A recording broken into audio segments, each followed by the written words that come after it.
All right. I'm Gifford Miller, and I have the great pleasure and privilege of serving as the board chair of the Center for an Urban Future. And it's great to see so many people here today. More than 650 people have signed up for this event, either to be here in person or on live stream. And I think that says a lot about how passionate New Yorkers are about this city and about the determination that we all share to make it a better and fairer place, and how hungry we all are for great ideas about how to get there. And that's what this event is about today. Concrete ideas for making progress towards being a more equitable city. Before we move forward, I want to thank Winston Fisher and Fisher Brothers Foundation for making today's event possible, and so many events. Their long-standing support of our Middle Class Jobs Project is amazing, and it's been an honor to partner with Winston on that project, on events like this, and over so many years now. He's an amazing supporter and partner for our organization. And I'm proud that we've managed to elevate important ideas about how to increase the number of good jobs and expand pathways to the middle class. Also, and I mean this is heartfelt as well, an amazingly big thank you to CUF's talented staff for their exceptional work and for putting on this amazing event today. If we could applaud.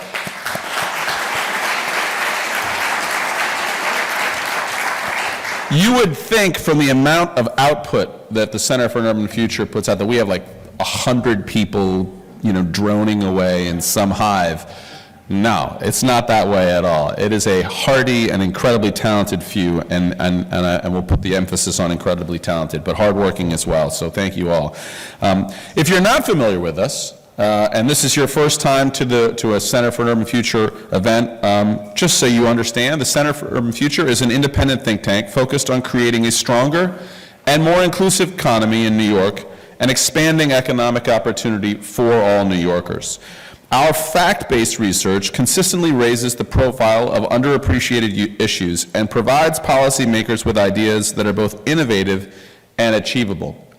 And I think that's possibly, for me, the reason I wanted, after I left office, to get involved in an organization like this is the last part. There are very few, a lot of people have ideas that aren't workable. They're not bad, but they're not workable. There are very few organizations that combine this sort of optimism, determination, progressiveness, and practicality like the Center for an Urban Future.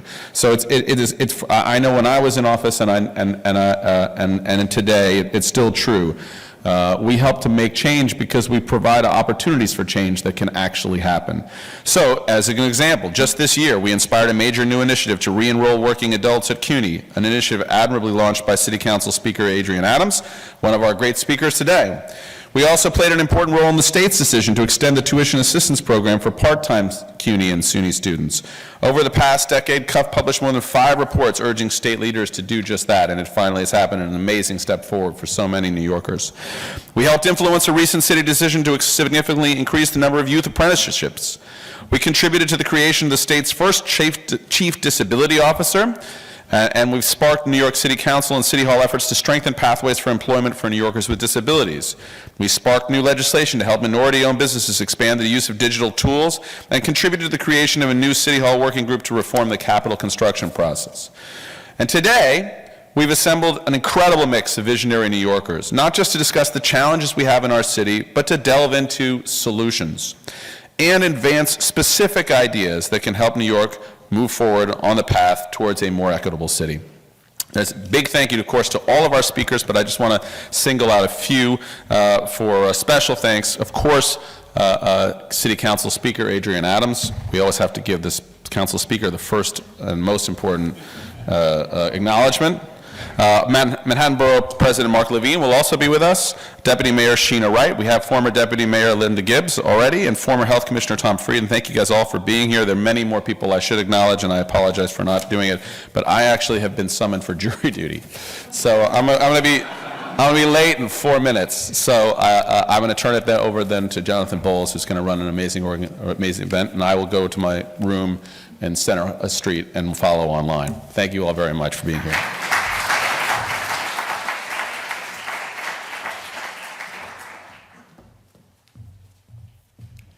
Good morning. I have a mic, but I think this one's good too. I'm Jonathan Bowles. As Gifford said, I'm the executive director of the Center for an Urban Future. It's really great to be here, and it's so wonderful to see all of you. Thank you for being here. Thanks to everybody who's tuning in on the live stream. There's a lot of you, so it's great to have everybody part of this today. The fact that so many of you here are in person, to me, is a sign that our city has come a long way back since the depths of 2020, and a great testament to the city's civic spirit. Last year at about this time, we convened a similar conference focused on ideas for reviving the city's economy. While there's still a lot to do on that front, it's not enough to just recapture the jobs that this city lost during the pandemic and get back to where we were in 2019. New York needs to make significant progress towards creating a more equitable city. Indeed, New Yorkers of color remain alarmingly underrepresented in most of the city's well-paying industries. There is still a glaring racial wealth gap across our city. Too few of the city's minority and immigrant-owned businesses are not growing to the next level. Educational achievement gaps have only widened during the past 2 challenging school years.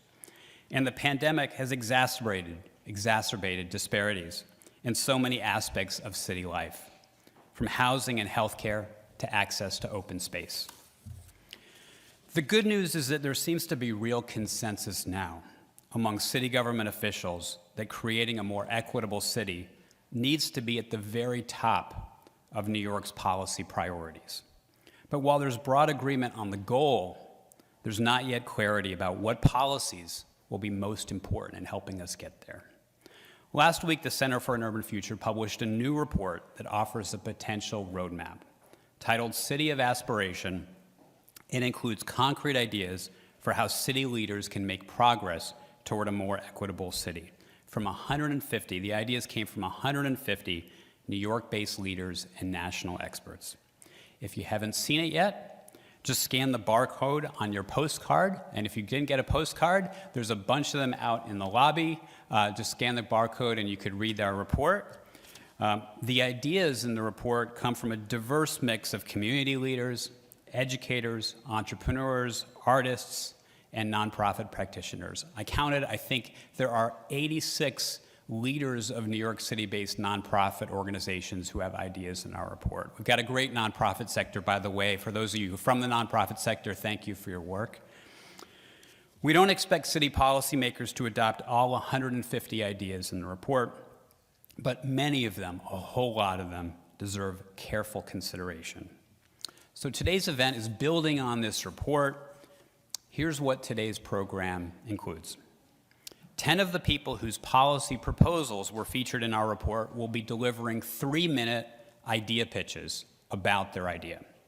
There will be 2 short fireside chats with Ford Foundation President Darren Walker and Derek Thompson, a staff writer at The Atlantic. We'll cap the day with 2 all-star panel discussions.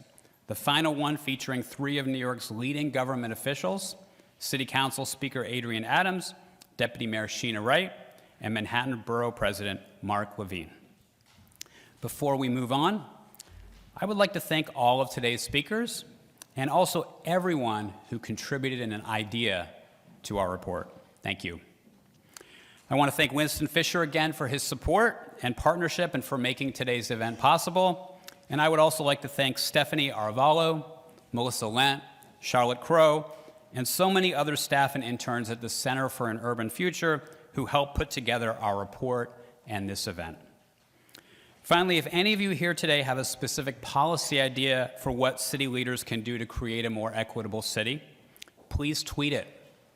Just use the hashtag City of Aspiration, no spaces. We are going to be collecting those ideas and sharing a bunch of them. So please tweet your ideas for what you think is important and what city leaders can do to help make progress toward a more equitable city. So now let's get started with the ideas. Here's former CDC Director Tom Frieden to kick things off.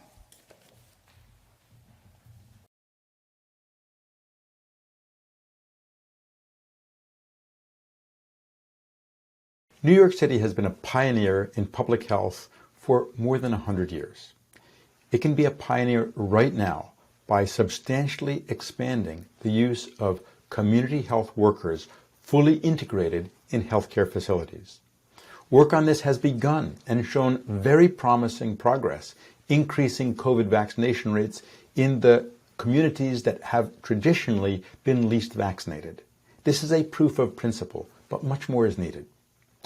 We have to embed community health staff not just in the public hospitals, but also in community health centers and also even in nonprofit hospitals and private doctors' offices. Community health workers are the way forward to improve health, increase employment, and also rebuild trust in our communities.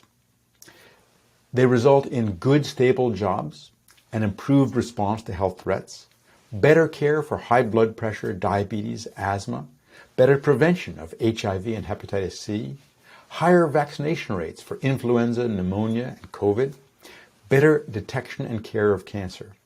New York City has been a pioneer in things like cancer navigators. We need to broadband this, make sure that insurers pay for it, Medicaid pays for it, Medicare pays for it, and we change the way we deliver health care. Let's be frank, primary health care in New York City is pretty bad. If you want good specialist care, you can get the best specialist care in the world. If you want to find a good primary care practitioner, good luck. We can change that reality by extending the reach of primary care practitioners by providing them with community health workers that can do a lot of the important activities of primary health care, leaving the primary health practitioners, of whom there should be more and better paid, to do the work of coordination of care. Community health workers can transform not just health care, but health in the city and can be a model for all of the United States. It's possible to sustain these through insurer and Medicaid costs, through federal funding, but most importantly, we need to show that there is a way to deliver care that's community-oriented, community-focused, improves outcomes, reduces costs, and rebuilds the trust that is essential, not just for vaccination, not just for public health programs, not just for health care, but the trust that's essential for a healthy, vibrant society that's progressing together. Thank you.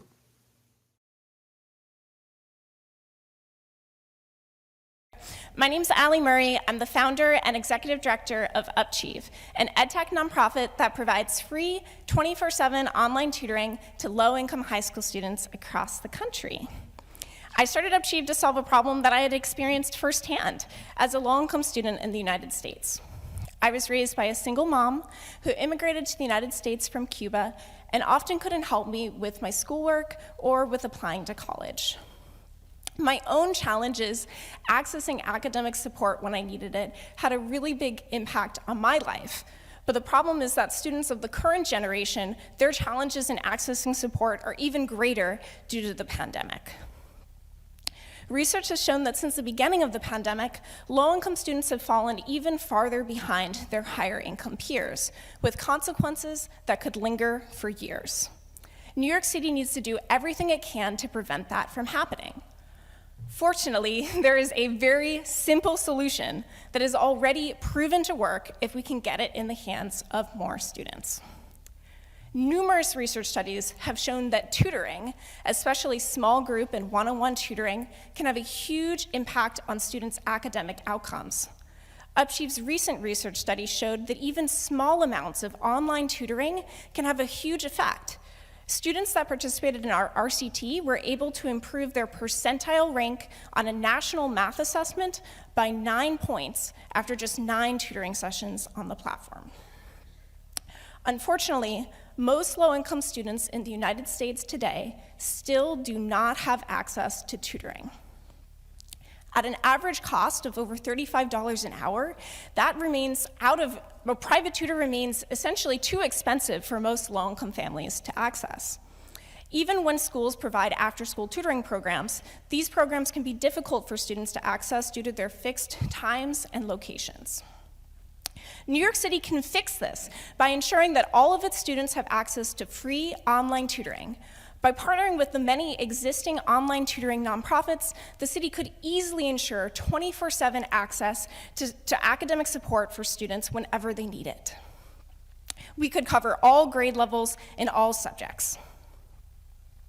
The city could publicize their free tutoring program through a marketing campaign, much like the current pre-K program is publicized today, with ads in subways, schools, community centers, and libraries to ensure that every single student in the city and their caregivers know that academic support is available when they need it. Our schools in New York City are already bursting with talent and passion. It's up to us to ensure that every single one of those students has access to the support they need to achieve their full potential. Let's do it by making sure every student has access to free tutoring. Thank you.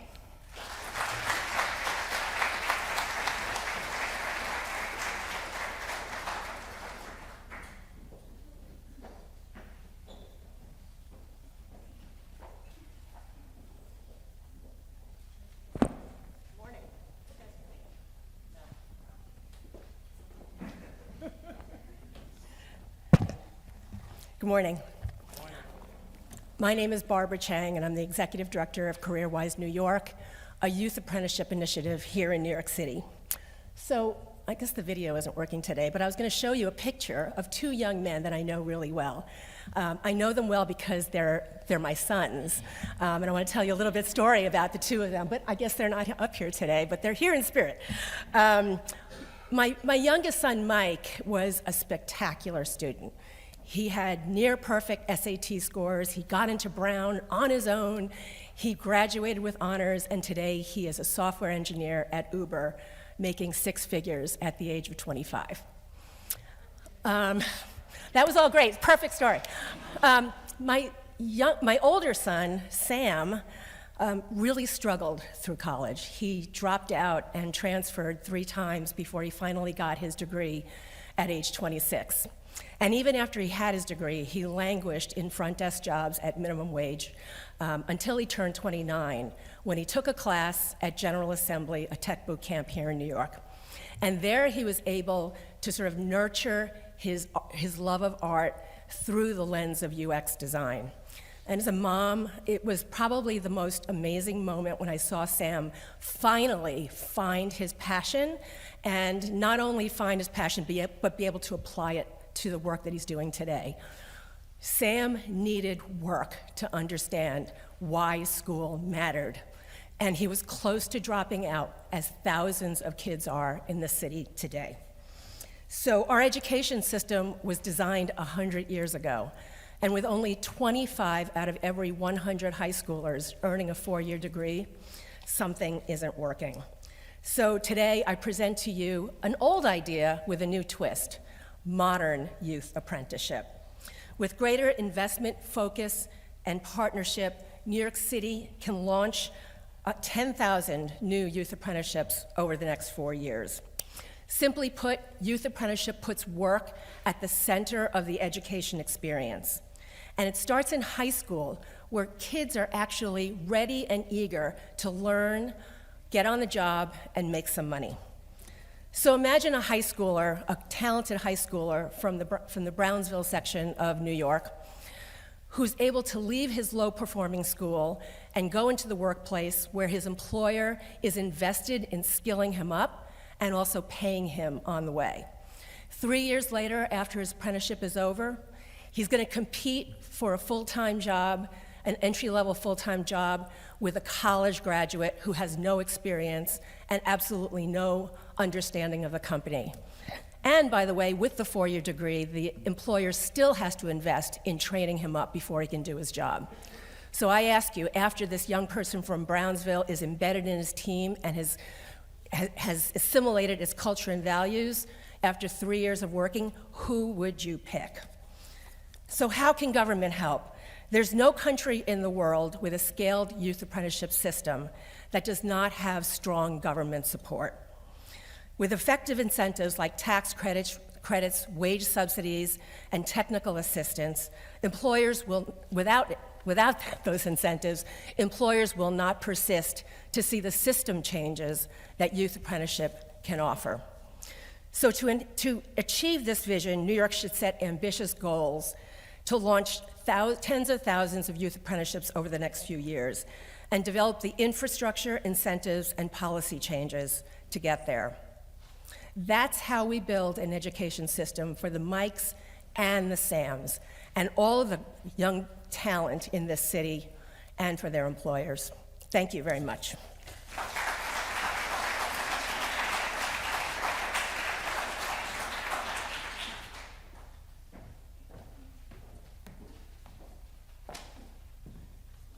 I'm going to follow my colleague's lead and just start from the mic. Good morning. My name is Joe Scantlebury. I'm from Bed-Stuy, Brooklyn, Crown Heights, and currently I'm the CEO of Living Cities. Living Cities is a funder collaborative, right, of financial institutions and foundations, and we believe that everyone should be able to live an economically sustainable and thriving life and be able to be connected and live dignified lives. Very similar to all of us in New York, right? That's what we all thrive for, strive for, hustle for. Well, today I want to talk to you about patents and their potential as a wealth-building instrument and opportunity. Now, before you all go to sleep, recent research has revealed that in this country, if you're white, you have and an inventor, you're 3 times as likely to be a patent holder. The same study provides that, for men who are inventors, for inventors of 40 years old, 82% of them are men. Now, one has to wonder, surely brilliance and inventiveness doesn't just reside with men or with white people. True? True? All right. So New York City has an opportunity to close this patent gap. Why does this matter? Well, patents heighten. For every startup that has a patent, they have a 6% higher increase in employment growth in 1 year. And in 5 years, with that same patent, they have a 55% growth. That's amazing. It's powerful. I believe that to close this patent gap, we will need to actually be intentional. We will actually need to think through the creativity and the wealth that's all around us and the people that are all around us. And fortunately, we don't have to look that far. The Patent Diversity Project at Cardozo Law School has taken this on directly. The Patent Diversity Project at Cardozo Law School is seeking to help underrepresented inventors that are all around us. Some of the people who we called essential, who are delivering food to us throughout the pandemic. Some of them are inventors, but they don't have access to patent support.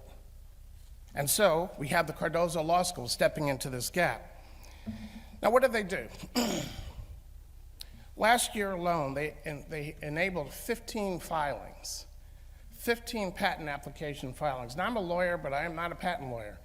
But I do know that it is a long and cumbersome ride. Well, here's what it yielded.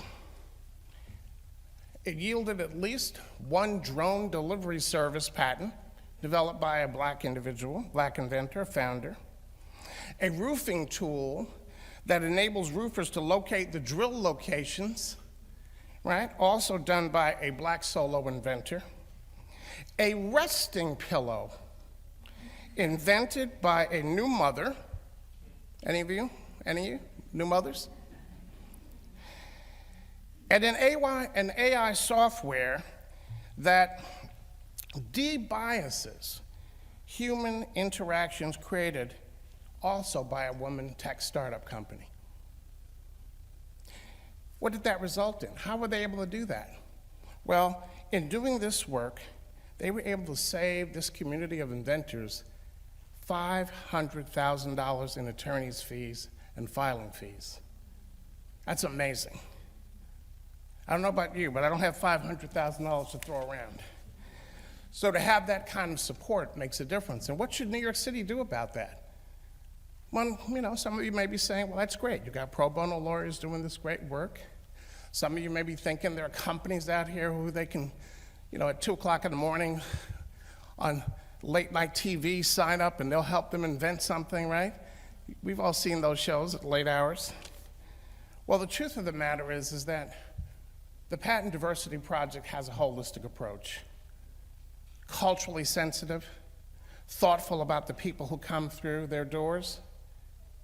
And during the pandemic, they basically served, it was said, through luck and generosity. I think it's really the perseverance and courage of their leader, Victor Wang, who's sitting right there.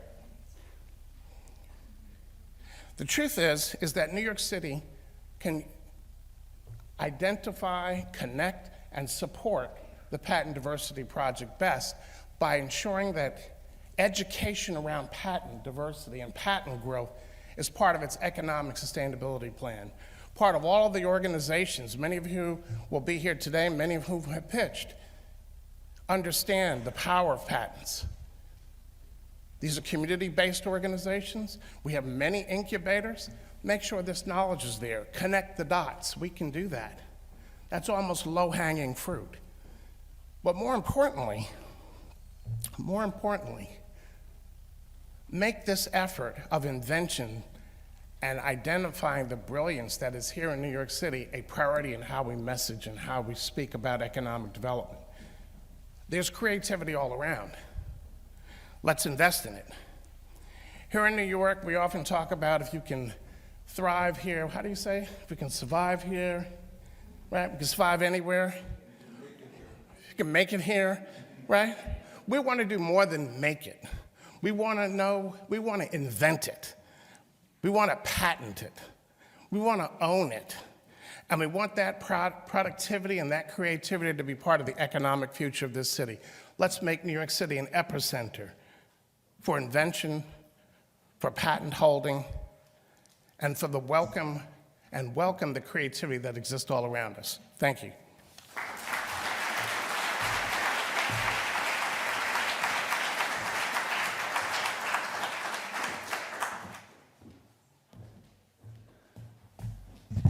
All right. Thank you to our idea pitchers so far. I came up here just to apologize and ask you to bear with us. Obviously, we're having some AV technical problems. Hopefully, we were hoping that you'd be able to see not only the names of all of our presenters, but also their idea. So just in case you didn't fully grasp these 4 wonderful ideas we've had, Dr. Tom Frieden, who actually had recorded a video, not just audio, we were hoping to show you. His idea was to create an NYC Health Service Corps that embeds community health workers within healthcare institutions. Allie Murray, who was fantastic. Allie, thank you. Her idea was to provide free online tutoring to all low-income New Yorkers. Barb Chang, who's been doing amazing work around apprenticeships in New York, was talking about expanding by a long shot, a huge number, to greatly expand youth apprenticeships in New York City. And Joe, fabulous job. Joe Scantlebury is obviously closing the patent gap. There's more to it than that, but that's kind of sums up his idea. We are working on getting this video and AV straight. I think we're going to do it really soon, so bear with us. But because of these technical issues, we're just going to skip along in the program. We're going to bring you Darren Walker in just a few minutes. But first, we're going to go to the next round of idea pitches, and we're going to start with Muzzy Rosenblatt. Everybody?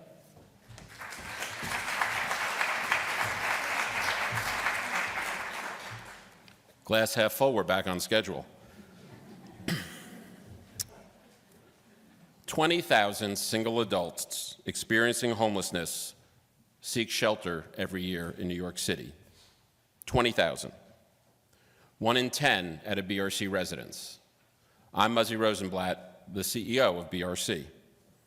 Our mission is to help people reclaim lives lost, to help make better the lives of people experiencing homelessness.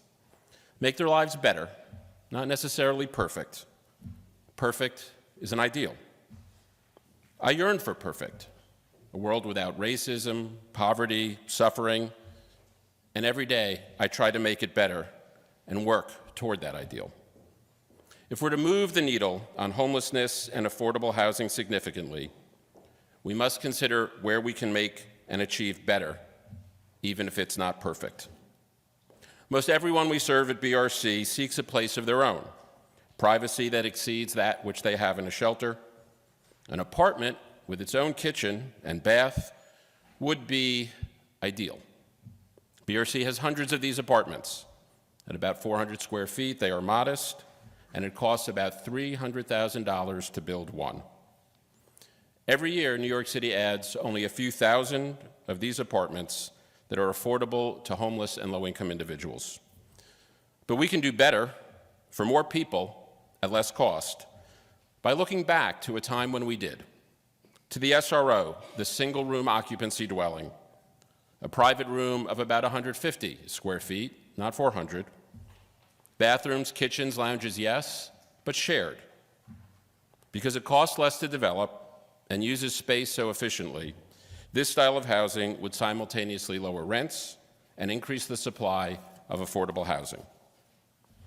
So what's keeping us from achieving this practical, affordable, and effective solution?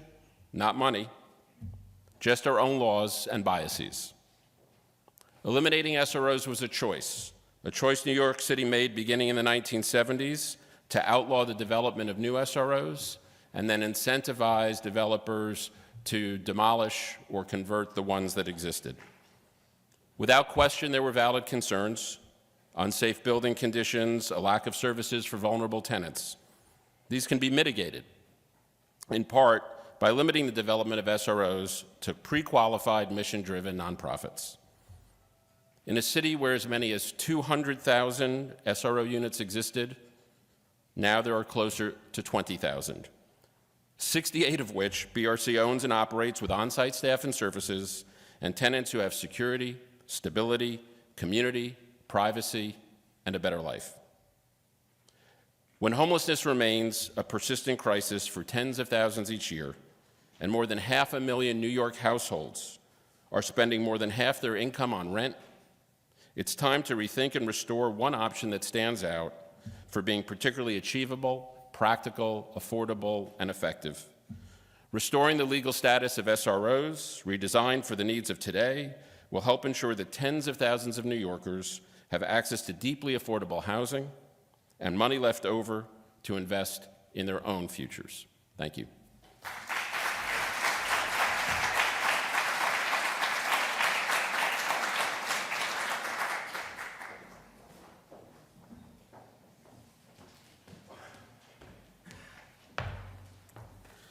Good morning, everyone. My name is Linnea Small, and I'm the Director of Global Strategy and Partnerships for Social Impact at Indeed, the world's #1 job site. I previously helped lead the Mayor's Office of Youth Employment, formerly known as CYE, and I have long been passionate about expanding access to economic opportunity and quality jobs. So we've been talking today a lot about how we can make New York a more equitable city, and there's lots we can do, as we've heard already, from investments in workforce development programs and CUNY to new paid internships and apprenticeship programs. But here's another concrete idea that can drive some results. Remove degree requirements from thousands of city government jobs. There's never been a better time to do this. The city vacancy rate as of June stood at almost 8%, which means that there's been thousands of unfilled positions. At the same time, tens of thousands of hardworking, skilled, and experienced New Yorkers have been shut out of high-quality jobs because they lack what is a necessary requirement for many of the positions they seek. They lack a college degree. Although a college credential is still really important for many jobs in today's economy, research shows that careers in IT, administration, customer service are all jobs that could be ably filled by workers that have considerable skills but don't have a degree. The private sector is beginning to recognize this opportunity. At Indeed, we've removed degree requirements from 700 job types globally, and so is government. In March, the state of Maryland officially removed the 4-year degree requirement from thousands of state jobs, instantly making them more accessible to thousands of residents who have no college degree but have other experience and training, eliminating a major barrier to economic success, particularly for people of color. The same could be true for New York City, where just 20% of Hispanic New Yorkers, 27% of Black New Yorkers, and 45% of Asian New Yorkers hold a college degree as compared to 64% of white New Yorkers. Mayor Adams should work with top workforce and labor officials to identify thousands of city government jobs that currently require a college degree today, but could be reasonably filled by job seekers who've gained their skills through alternative means, and then announce that the city is removing those degree requirements from those positions. New Yorkers benefit because they're getting access to more quality jobs. Governments benefit because they're tapping into new talent sources to fill thousands of job openings. And the private sector employers could be inspired to follow suit. So this is one idea where city leaders can do more by requiring less. Thank you.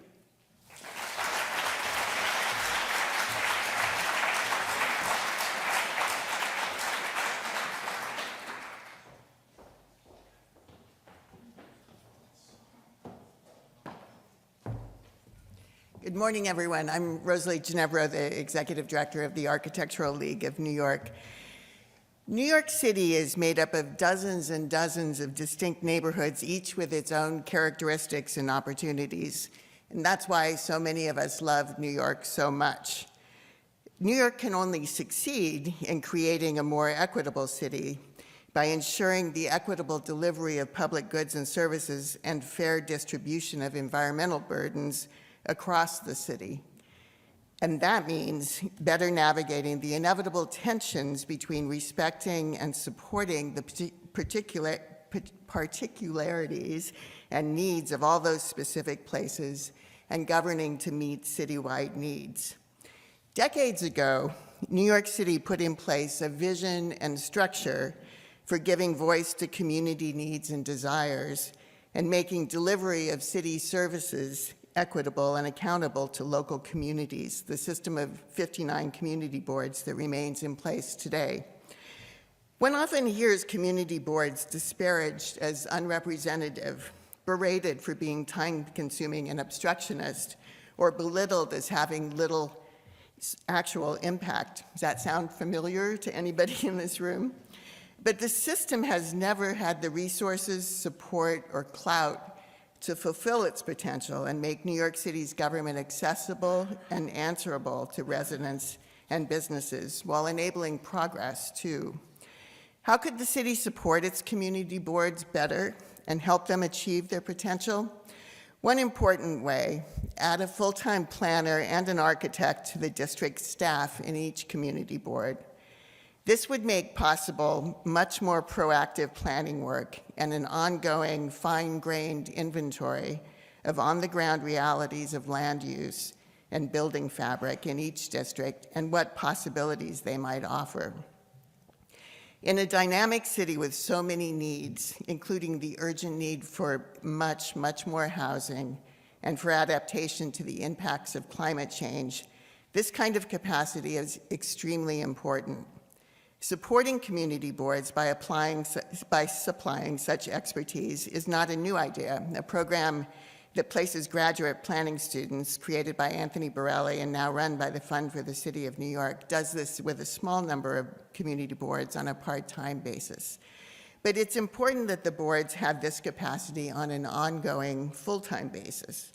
Rather than continuing to tolerate a frustrating status quo, New York should recommit and invest to deliver on the very important goals that drove the creation of the community district system in the first place. We don't always need to invent new tools and structures to meet the demands of our moment. Sometimes we just need to make what we have work better. Thank you.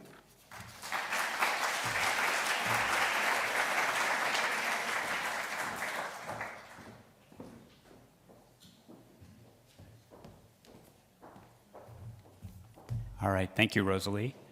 That was Muzzy Rosenblatt, Linnea Small, and Rosalie Ginevro. And now, cross your fingers. I think we're going to go to a video. We actually did a fireside chat with Darren Walker, and he wasn't able to be here, so we recorded a video, and we're going to screen it now.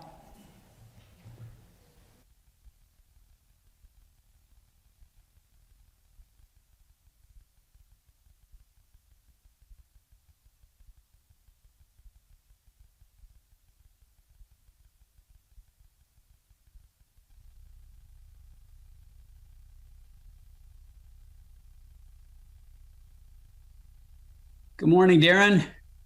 Good morning, Jonathan. Great to be with you. It's an enormous pleasure to talk with you today.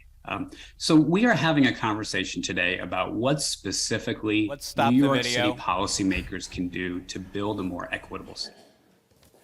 I apologize, everybody. This video, hopefully, bear with us. We're going to be able to get this right soon. So we're going to go to kind of improv. I've got a few jokes that, no, actually, what I didn't plan to do, but what I think we might do for at least a few minutes until we can get this video to work is, this is an ideas event. These are ideas for a more equitable city. I'd love to go around and see if anybody here has an idea that you'd like to share. So I have a handheld mic, and I'm going to run around in Phil Donahue style, and I'd love to hear just a really brief 30-second or less idea. So I'm going to run around. Please tell me who you are. Raise your hand. I will try to get to you.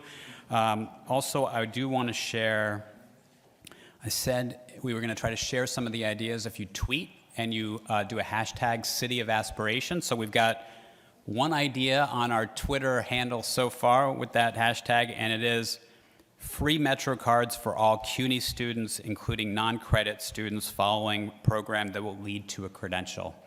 I like that idea. All right, keep the ideas coming on Twitter, but I'm going to go around and bear with us. We have so much left, including 2 panel discussions and some more idea pitchers, and those idea pitches are going to happen soon. But let's go to all of you for a few minutes. Raise your hands, and I'll come around.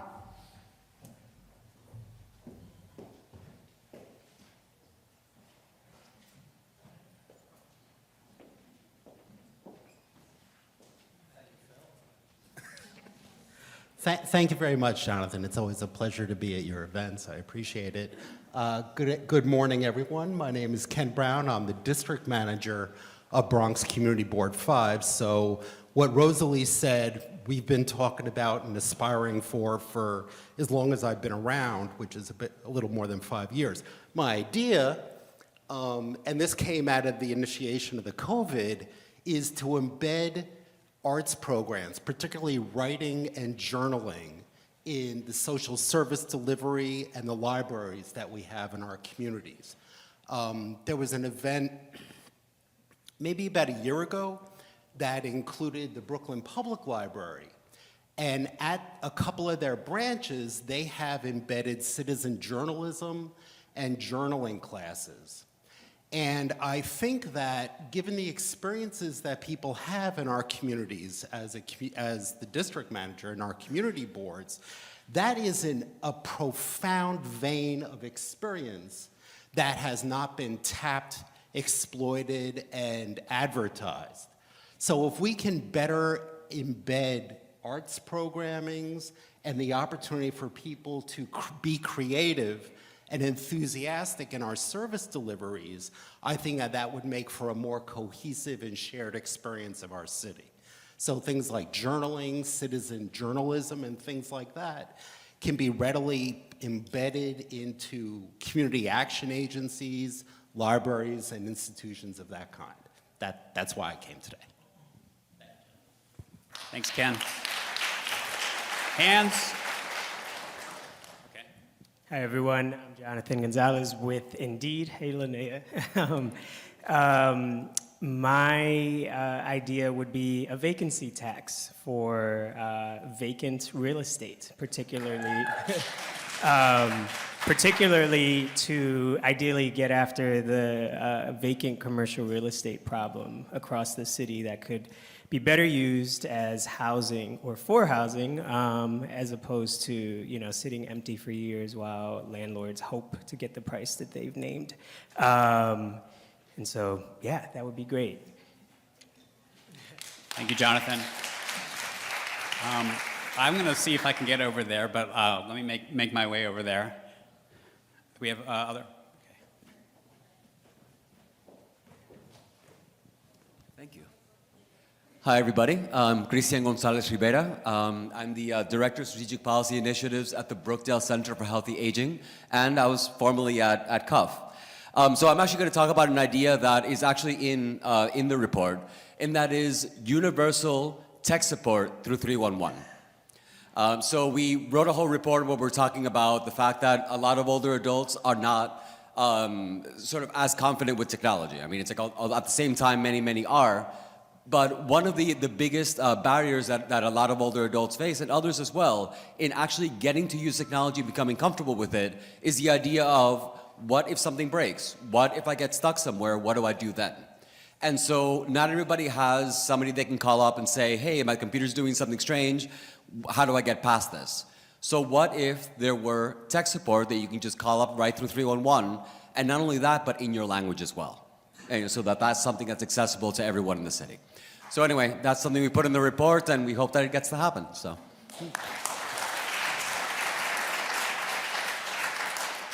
Thanks, Christian.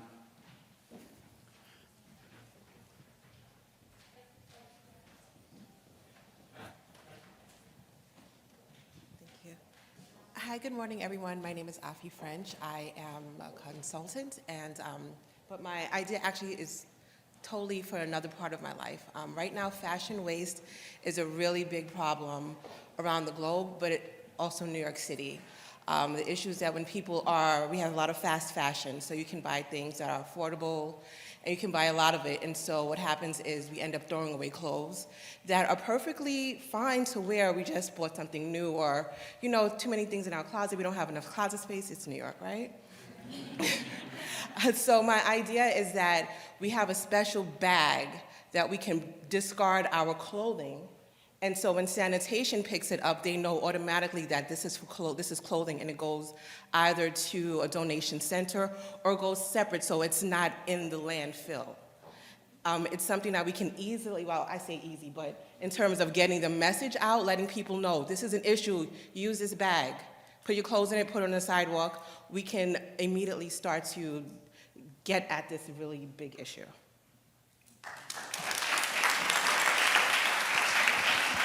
Thank you. I'm told the video is about ready, but we're going to take one more.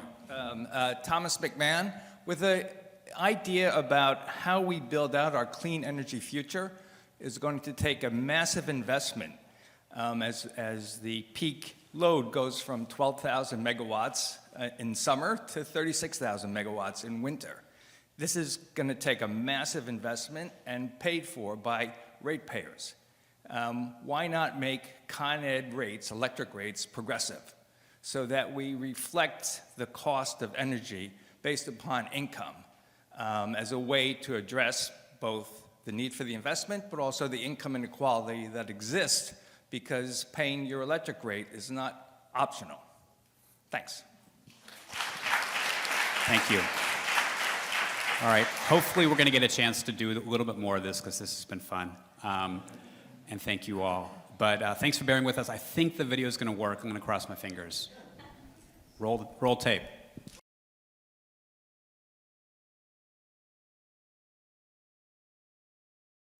Good morning, Darren. Good morning, Jonathan. Great to be with you. It's an enormous pleasure to talk with you today. So we are having a conversation today about what specifically New York City policymakers can do to build a more equitable city. One of the reasons I'm so excited to talk with you is that attacking inequality has been the Ford Foundation's defining strategy for almost a decade now. Given all that you've been doing and learning, what advice do you have for city leaders in New York? Are there any specific policies or strategies that you think city policymakers should prioritize to help make progress toward a more equitable city? Well, there's no doubt, Jonathan, that we have major challenges of inequality in New York City, inequality in the structures and systems of our economy. So we need to talk about the ways our economy, our local economy is structured that produce inequality. And we have to talk about the way policy and employers come together to help solve this and help reduce inequality. So I would suggest that we use every lever, the levers of policy and the levers of investment to achieve this objective of reducing inequality. And I'm curious, I mean, in all your work at the foundation, are there things that you've seen in other cities or states that you found to be particularly successful, whether it's in pulling together businesses and kind of leveraging them to move towards expanding access to good jobs, or taking other steps to create a more equitable city? What can you tell us that's worked that you think might be a model? Well, there are a number of things. So let's just talk about a few. For example, cities who have encouraged employers to hire people, for example, who are formerly incarcerated. This is a major challenge, as in New York State, we are reducing, thankfully, the number of incarcerated people. And that is going to pose a challenge for both those individuals and the communities they return to. So employers need to be encouraged to hire formerly incarcerated men and women. And that is one policy I'm a big fan of. Another policy, of course, relates to family leave and the opportunity for workers to care for family members. That's critical. Another policy relates to childcare. And New York City has made very good progress in early childhood and in childcare. I think we need to do more in this regard. Those are three. On the investment side, and this is where I think we really need to drill down. My grandfather was a semi-literate man with a third grade education. He worked as a porter in an oil company, and he received, as part of his employment, shares in the company when the company did well. It was an old-fashioned profit sharing program for every employee of the company. We no longer have these programs where workers were owners of the companies they worked for. I think New York City needs to, through its investment capacity, encourage the companies it invests in to make workers owners. We know from the research that workers who are owners are more productive, have higher levels of satisfaction, and over time, those companies are more valuable. And so for me, if we really look at the issue of inequality, the wealth gap between Black and white and brown households, this lack of equity is a fundamental reason why inequality has grown over the last 3 decades, in addition to the issue of wage stagnation, which has hit all households, working households, Black, white, and brown. That's really important. And you've mentioned a couple of times the importance of encouraging employers, because they seem to play a really important role in wealth creation and expanding access to good jobs. And I'm curious, like, what can the mayor or city hall do to not only encourage, but to pull employers together? Should we as a city be incentivizing employers? Should we be providing sticks that really kind of penalize them if they don't do certain things? I'm curious, how do you get more employers in the city to the table? We've seen some really important steps with the Job CEO Council in New York City. They're taking steps around apprenticeships and other training programs. But to go even beyond that, I'm curious, do you have some advice? Well, I think there needs to be an ongoing permanent mechanism for employers and the city to work collectively. We have some very good legacy structures. The Partnership for New York City is one, as you said, the Jobs Council. There are these project-specific initiatives, but what we really need is an ongoing table where the largest employers of the city and key people at City Hall and the council chair and speaker, we need all of them to have a table that is an ongoing forum to problem solve. You know, the example you mentioned around profit sharing in Texas reminds me of an important wealth creation program or a program to close the wealth gap that I heard you mention recently. You said that in the 1980s and 90s, the Ford Foundation invested in what was then a new idea to help close the wealth gap known as baby bonds. At the time, it didn't catch on in a big way, but in the past few years or the past decade, policymakers in several states and cities, including New York, have embraced the idea of baby bonds and put resources behind it. On the one hand, it's really troubling it took so long for this to catch on, but I bring this up really to ask you if there are other big ideas that the foundation has been investing in more recently that you think the public sector, whether it's nationally, but hopefully in New York, should really get behind. Well, there's no doubt that the role of foundations, and certainly at Ford, has been to invest in ideas and innovation. And so back in the 1980s, Michael Sheridan's work was new and innovative, this idea of how we can close the Black-white wealth gap. That was almost 40 years ago when we first started this work. And it is just a reminder of the long game that foundations play in helping to propose solutions for systemic challenges. In this case, there were a number of efforts that were included in a package of initiatives we worked on in the 1980s and 90s that included mortgage programs for first-time home buyers, also cash transfers. Again, the idea that unrestricted cash could be provided to lower income working households. And then there were conditional cash transfer programs that were also, I think, successful and innovative, but very difficult to implement and support at scale. I think the challenge here is not a lack of innovation. I think the challenge is a lack of will and a lack of capacity to organize and sustain the key stakeholders who need to be engaged.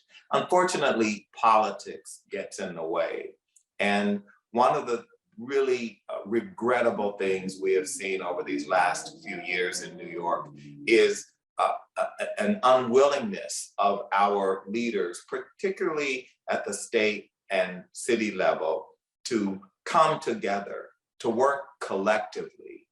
Petty politics and personalities have played too much a role. And we as the citizenry need to demand that our leaders work together at the state level, the governor, the mayor, that they work together for us to deliver on solutions that are within reach on some of these major issues.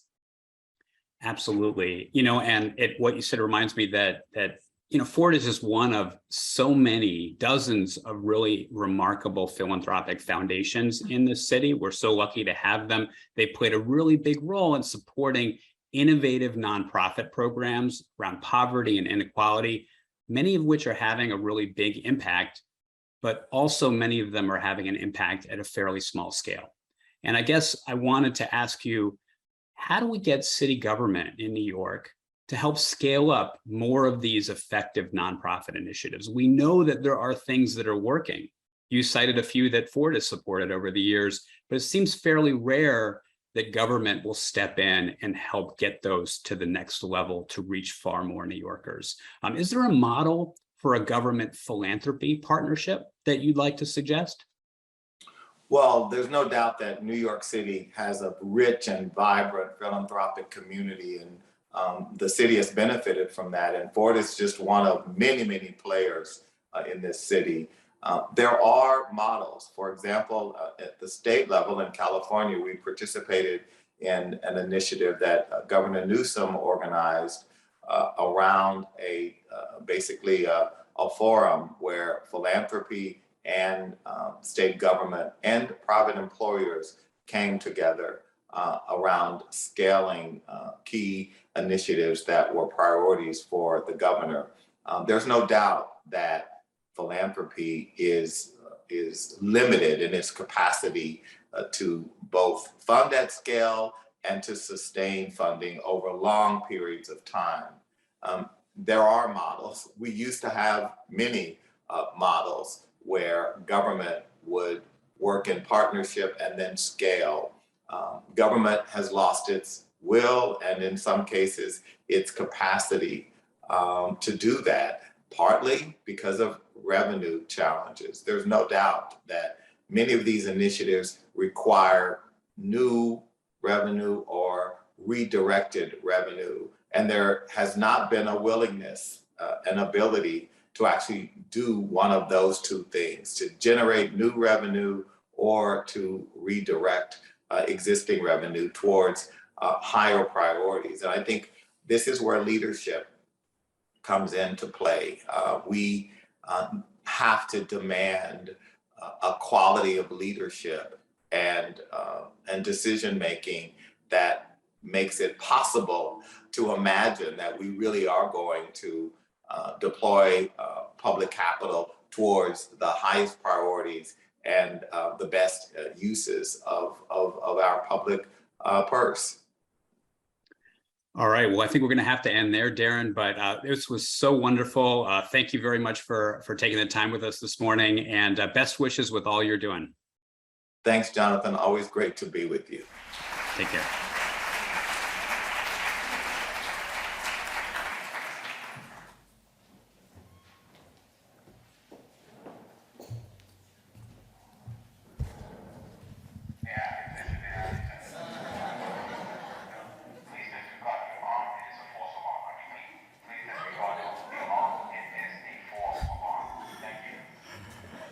Apparently, this is the first ever event at the Morgan Library. All right, here we go.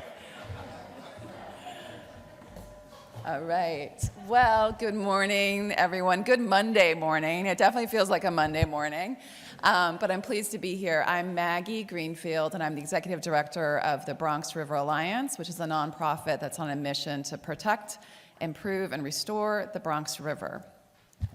So there is really no issue of more consequence to New York City's future than adapting to our changing climate. And city leaders are already taking aggressive steps to protect neighborhoods and infrastructure from powerful storms, extreme heat, and sea level rise. But we know we have to do more. We need more capital investment in climate resiliency, and we need city leaders to use those investments to create economic opportunity in environmental justice communities. We can do this by creating something like a civilian climate corps that could bring jobs to the neighborhoods that need them most, while also, creating like real world help on the ground for our needs. So what am I talking about, and how could this work? So I'd like to look at one climate resiliency tool, which is green infrastructure. So these are water absorbing features in our city, like green roofs or porous pavement or rain gardens. And the point is to reduce the amount of raw sewage overflow into our local waterways, while also cooling neighborhoods and reducing localized flooding. 10 years ago, New York City published its first green infrastructure plan, and since then has rolled out thousands of rain gardens across the city. So how's that going? Not so great. The city has not met its own milestones to construct these features, and we're not doing a particularly good job of taking care of the features that we have already. A 2019 New York City Comptroller audit found that rain gardens are not being maintained well enough to meet their environmental purpose. I don't know if my photos can pop up over here. There's maybe another slide. No matter. I had a photo of like kind of a crummy looking rain garden. So imagine that in your mind.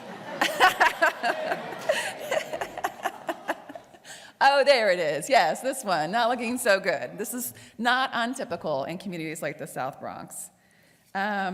So we know we're not getting the environmental benefits in all areas of the city, so how are we doing about jobs? Similarly, not so great. Our green infrastructure maintenance staff are underfunded and consist of roving crews who visit sites infrequently. New York City can do better. We can look at models like the Philadelphia Power Corps that has created community-based jobs to steward green infrastructure, as well as creating a really thoughtfully crafted career ladder into management for those positions. Here in New York City, the RAIN Coalition is another such model to consider. And we can fund, we're just talking about revenue, we can fund this program with a stormwater fee. Philly and hundreds of cities across the country have such a fee. New York City does not. The point is to charge property owners not just for the amount of water they take in, but for the amount of water they discharge into the city's overburdened sewer system. And there's two key points here to consider. One is that this fee could be structured to avoid burdening low-income property owners, and that property owners who install green infrastructure on their own property would pay a reduced fee. So a stormwater fee would both incentivize green infrastructure on private property with all of the benefits that it brings, and it would create a fund for New York City's own civilian climate corps. And this would tackle both economic and environmental injustices at the same time. Thank you.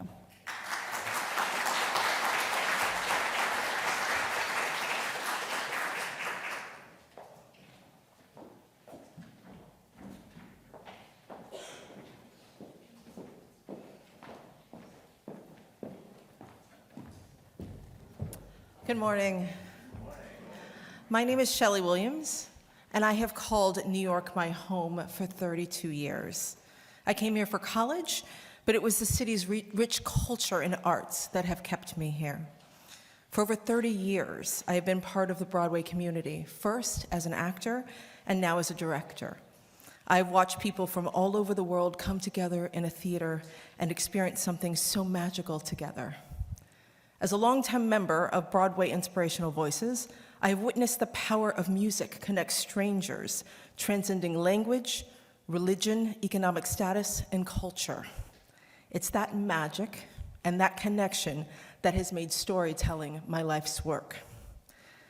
New York City's 300 square miles are home to more than 3 million immigrants, hailing from over 170 countries, representing nearly every corner of the globe. There are more than 700 languages spoken here today, making New York the most linguistically diverse place on earth. When asked how I would create equity in this beautiful city, I immediately thought that I would start by making music a point of connection. I would create community choirs in every neighborhood across the 5 boroughs, bringing people from different backgrounds, different generations together to collectively create something beautiful with their voices. These community choirs would sing songs that reflect the cultural makeup of their neighborhoods. These songs and sessions would become opportunities for us to learn about each other. City leaders could hire artistic director who could recruit choir leaders across the city to appoint New York notables like Lin-Manuel Miranda or John Baptiste as choir ambassadors. Singing sessions could be held in parks, libraries, and other public places. The program could even culminate in a summer concert series, so New Yorkers who don't participate directly can still hear the collective, joyful noise. In a city that can feel vast and disconnected, particularly in a wake of a pandemic, singing together, experiencing that beautiful offering that is both a cultural exchange and a collaboration could help more New Yorkers experience equity and belonging in their communities.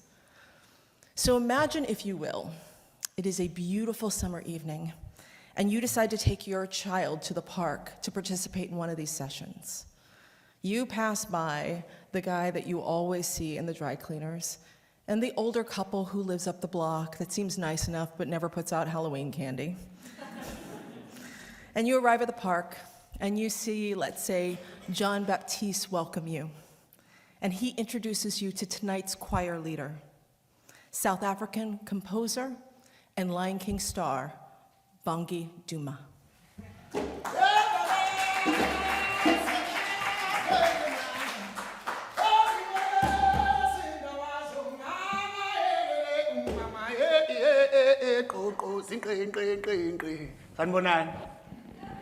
Hi, my name is Bongi Duma. So quickly, what I'm going to do is I'm going to teach you the whole Zulu language in 2 minutes. But honestly, what I will teach you is how we say sawubona in my language. So you say sawubona when you say hello. You're going to repeat after me. Sawubona. Sawubona. Now there's a response to that, which is yebo. So if I say sawubona, you say yebo. Sawubona. Yebo. Sawubona. Yebo. Sawubona. Yebo. Sawubona. Yebo. Sawubona. Yebo. Sawubona. Yebo. Sawubona. Yebo. Oh, I like you guys. I like you. Okay, so, but the most important thing is to echo Shelly is in New York, we have so many different diverse music. And I've been a part of the Broadway community and culture of music in New York for over 20 years in the Lion King. And we go out to the communities to do these songs and this music. So I'm going to teach you just one thing, which is call and response. So you will sing, I will sing something, you will sing back. It's a sing along and a response, all right? We ready to sing? So we're going to stay by Iyo-yo-yo, Yo-yo-yo. Bukali, Bugatti. Bezembe. Bezembe. Iyo-yo-yo, Yo-yo-yo. Bukali, Bugatti. Bezembe. Bezembe. Now, Iyo-yo-yo, Bukali, Bezembe. Yo-yo-yo-yo. Bugatti. Bezembe. Iyo-yo-yo, Yo-yo-yo. Bukali, Bezembe. Bugatti. Bezembe. Now, Iyo-yo-yo, Bukali, Bezembe. Beautiful, beautiful, beautiful. So what this means is Bukali Bezembe is the sharpness of an axe. In Africa, we often use expressions to express what's going on around us. All this is, it talks about life in this instance, whereby my problems or my issues, everything are exactly the same as yours. So then the community, we share that, and we put that in a song so that it is either whether positive or negative, but it is still part of the life. So we'll sing that. I'm not going to teach you the second part of this because it's call and respond. You're just going to follow me, okay? So when I cue you, we go, okay? Ready to do this? Yes. You already know the first call, right? Okay. Utshwala bakho bufana nowami awungizwise nami ngizokuzwisa nangayiphi indlela webukali bezembe yo bukali bezembe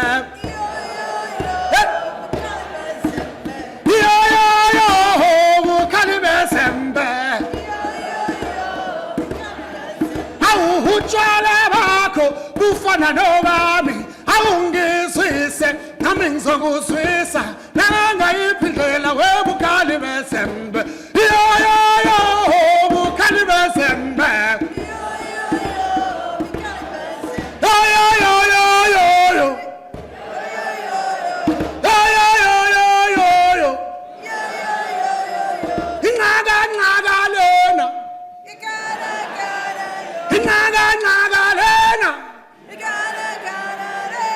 Sapukana sodwa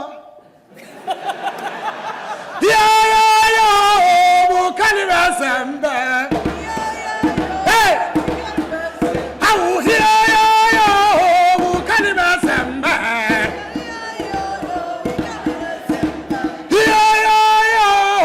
bukali bezembe bukali bezembe. Thank you.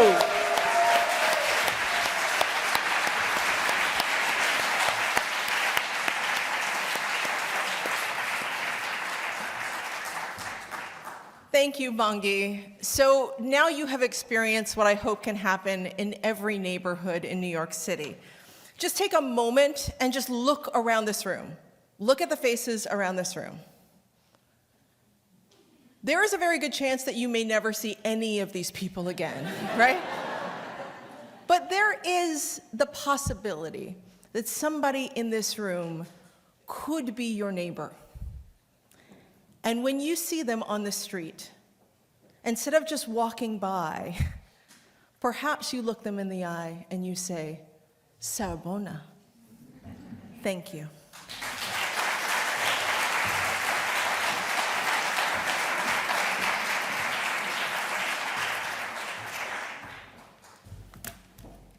Does that make up for no video?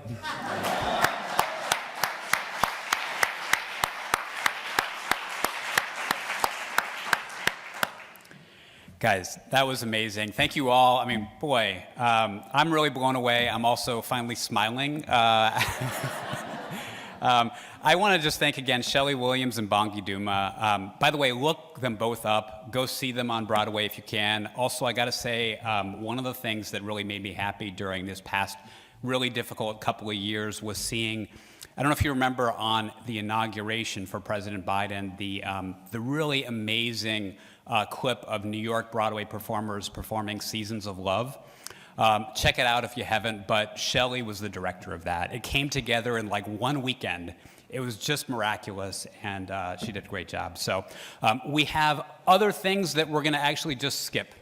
We wanna keep things on pace. I'm really sorry you're not gonna hear Frankie Miranda. He was planning to be here in person, but yesterday he actually got called down to Puerto Rico. They're actually going to be with President Biden today in Puerto Rico. He has a great idea around funding the Communities of Color nonprofit fund. He, yesterday at the last minute, recorded a video since he knew he wasn't going to be here, but I think that video is malfunctioning right now. So you'll have to take it from me that idea is a good one. He does have the idea written up in our report. If we can figure out the video, we'll get it going. But we have two fantastic panels that are about to start, and we're going to kick the first one off right now. So if everybody from the first panel can just come on stage. Thank you again for bearing with us.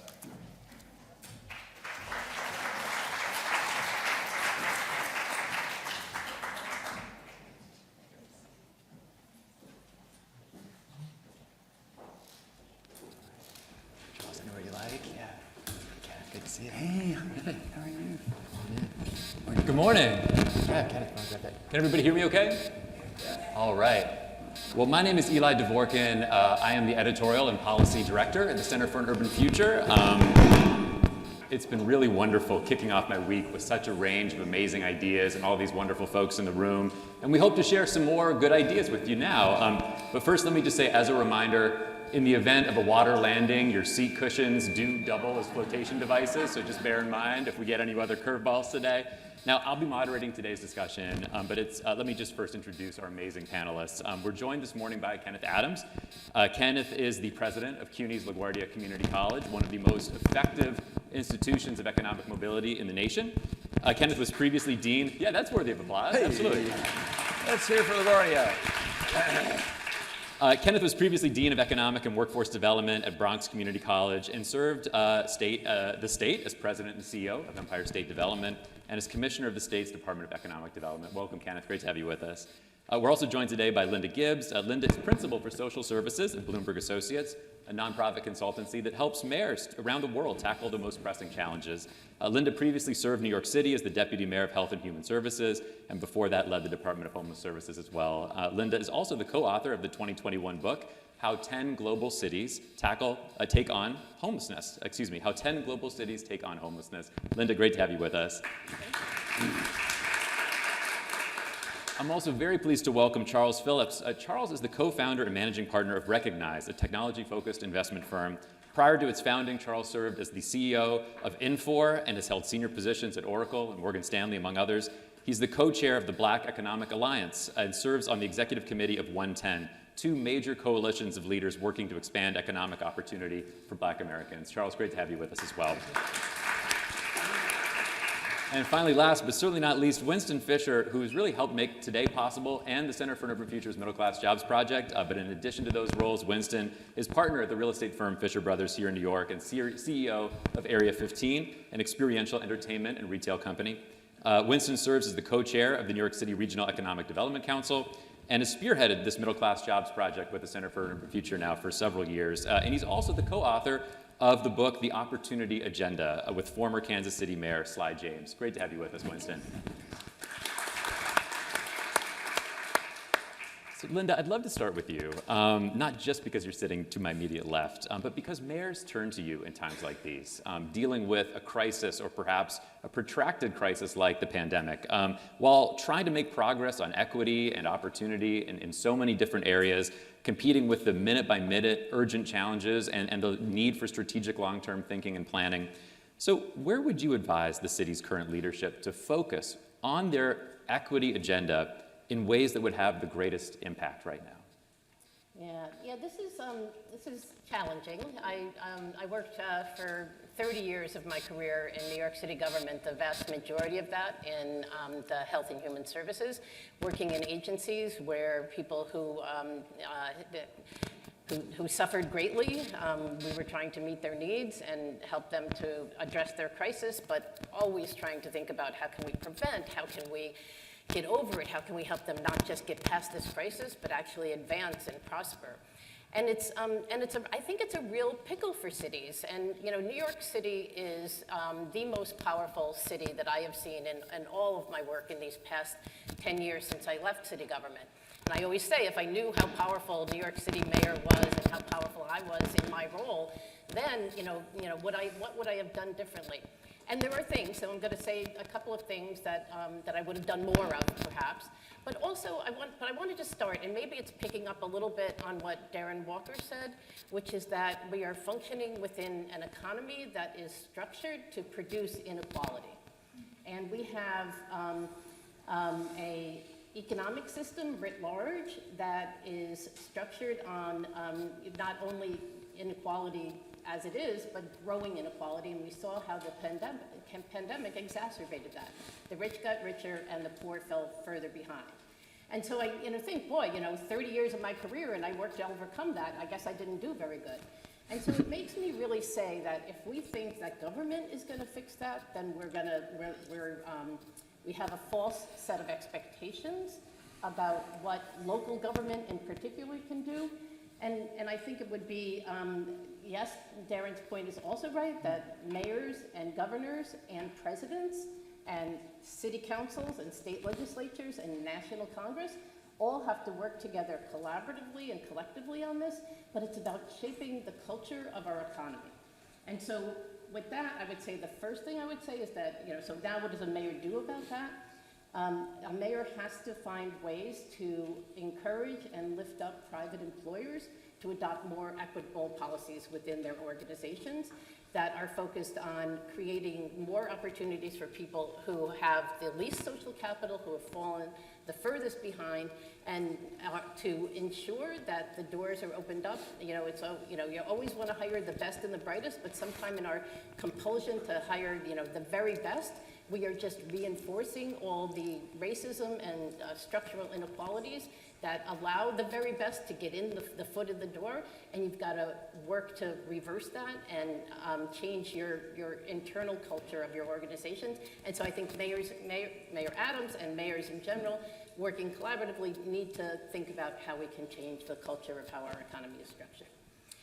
All that being said, at the same time, I think city governments can do a lot.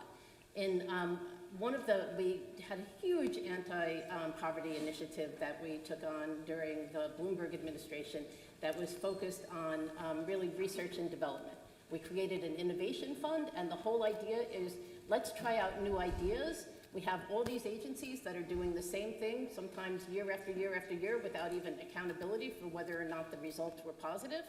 Let's create an innovation fund that will test new ideas, wrap it with very thorough evaluation, and see what works. And in that process, you have to tolerate failures, because research and development, but if you look at the private sector, 5% success rate in research and development?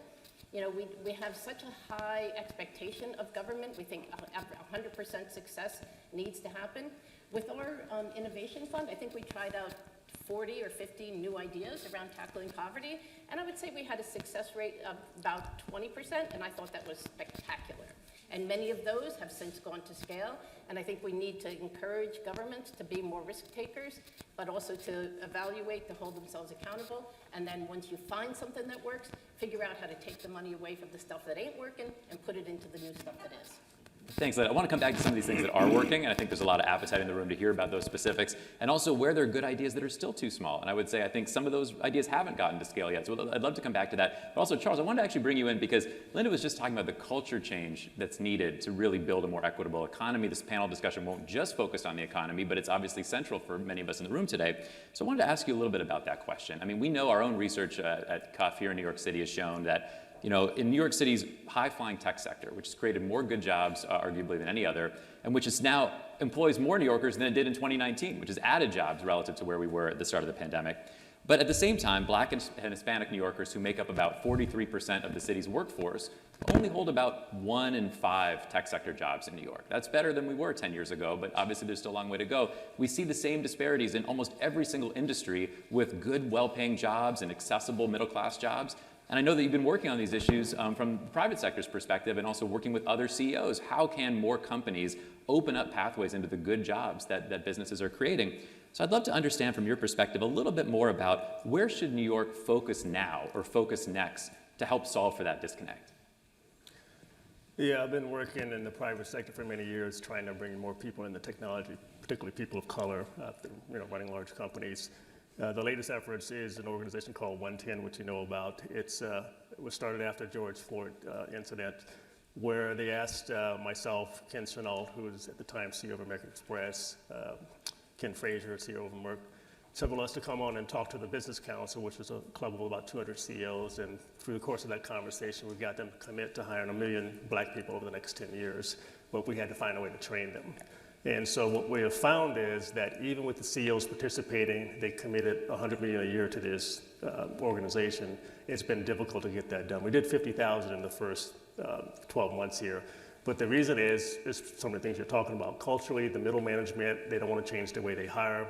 A lot of the jobs are coded as requiring a college degree, even if they don't require a college degree. So you have to get them to recode the jobs. That's a whole process that's taking place now. But it's really about, they've done the same thing the same way for so long. Why should I change? I'm hiring people that I know that look like me from the schools that I went to. And so undoing that takes some effort top down from the CEO. And when they don't do it, we hold them accountable to go back to them.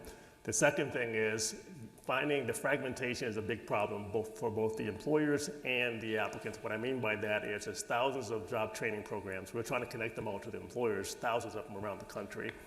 And the applicant doesn't know which ones are legitimate. They want to take a risk. Sometimes they have to pay. They take off from work, and they've been burned before, so they're skeptical, is this really going to work? And the same thing for the employers. Yes, even if I want to hire people, there's 20,000 programs out there. I don't have time to wade through all that. You have to sort that out for me.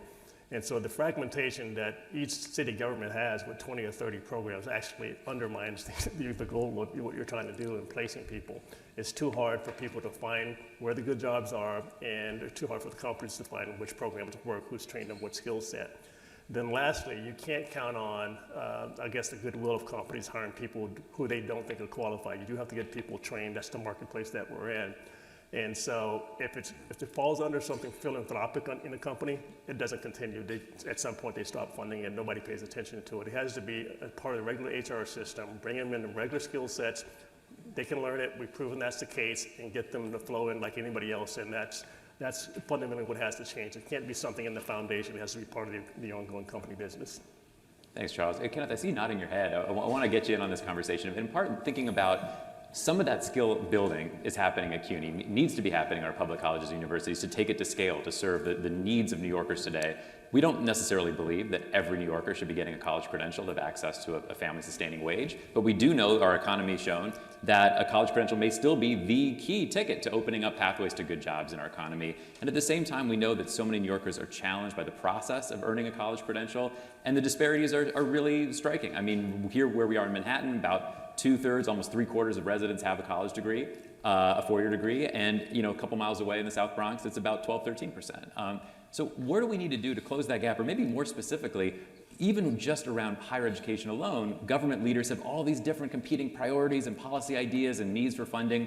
But if the goal is to expand access to economic mobility, to really help more New Yorkers get on the path to a better life and a better career, what should the city focus on in terms of leveraging CUNY as a springboard into those good jobs? Oh, Eli, I love that question. Good morning. Good morning, everybody. But I just have to say something. I don't really believe in ghosts. But where we are today was the home of John Pierpont Morgan, the amazing American industrialist. And did you notice that when Darren Walker said the solution was to give back ownership of the companies to the workers, the fire alarm went off? It's incredible. I mean, you connect the dots. Ghosts. Eli, it's a huge opportunity for CUNY to, frankly, step up its game and really be an engine of training and skills development. It's at a much bigger scale all across the city. And we say a lot in CUNY, and it's important that we're a great driver of economic mobility. That we're an engine of economic mobility we propel so many students from working class and low-income households into the middle class, and it's true, but we frankly don't do it for nearly enough students. And so it's on us to do a better job. And the thing I wanted to your question made me think about, and this falls into the category of ideas and solutions people are talking about today, is that we shouldn't just see the CUNY, the City University of New York, as a system where you can get a baccalaureate degree, a BA, a BS, maybe even a PhD or a master's, but a system that can train people in non-credit workforce training programs, in basically the continuing ed divisions of the 25 CUNY schools. There are 15 or 16 that are really effective. And in these divisions of the CUNY schools, spread all across the city, help people get industry certifications to work in IT or healthcare. And the problem is, and I'm sorry, a LaGuardia example is that we have about 11,000 degree-seeking students, right? Students going after pursuing a 60-credit associate degree this semester. We'll have 7,000 or 8,000 students this year in ESL, adult basic education, workforce training programs in all these different sectors, and other pre-college programs. But all of those students, let's call them 8,000 students in our pre-college workforce training program and workforce training programs, have to pay cash. Let's remember, there is no government student financial aid unless you're going for a degree. Right? There's no government financial aid for people in workforce training programs. And so that's the real gap, because CUNY has the infrastructure, the equipment, the labs, it's all built already. It was built for the degree-seeking students.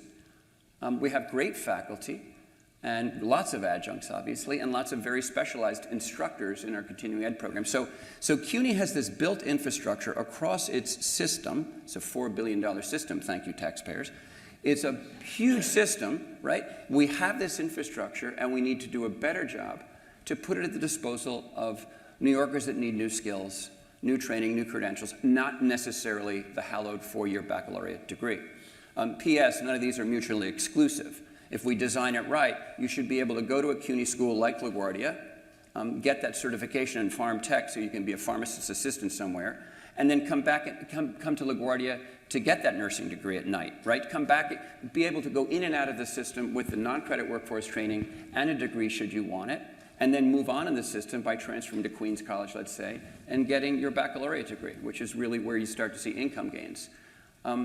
So the system is there, we need to leverage it, and again, the big obstacle to this is the lack of government financial aid for students in these non-credit programs. I will say, there was a very important move made by Governor Kathy Hochul in the state legislature in the budget this year, and this is a partial solution, so it's a good example. Eli, you and I spoke about it recently, where for the first time ever in New York State history, students who are in these workforce training programs will be able to access TAP, New York State Tuition Assistance Program, under limited conditions, and it's a gated allocation of $15 million statewide, but it's a very important first step of making TAP, again, formerly for degree-seeking students, New York State financial aid, available for students in workforce training programs. So it's a good move in the right direction. We need more of that.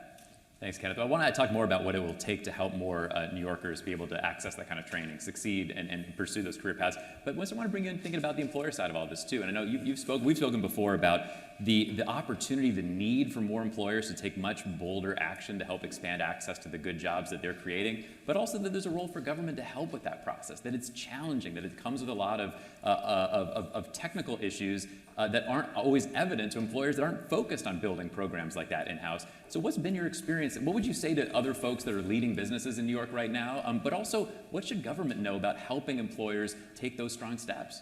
So it's interesting. When we talk about business, large companies, I don't think that should be part of the discussion. If JP Morgan Chase wants to access a program, they can do it. Or Bloomberg, somebody, not to say it's easy, but Fisher Brothers is an example. 50 executive employees. We work with a company called Basta to tap CUNY to find students. We have 4 interns 3 times a year to come into the program, 6-figure program that we pay for. It is so hard to say we want to actually diversify, create diversity at the ground level, give opportunity. It's only because of my background that we were able to actually tap into a system that would allow a company like ourselves to really get into the CUNY system. Government, education, and business do not talk to each other.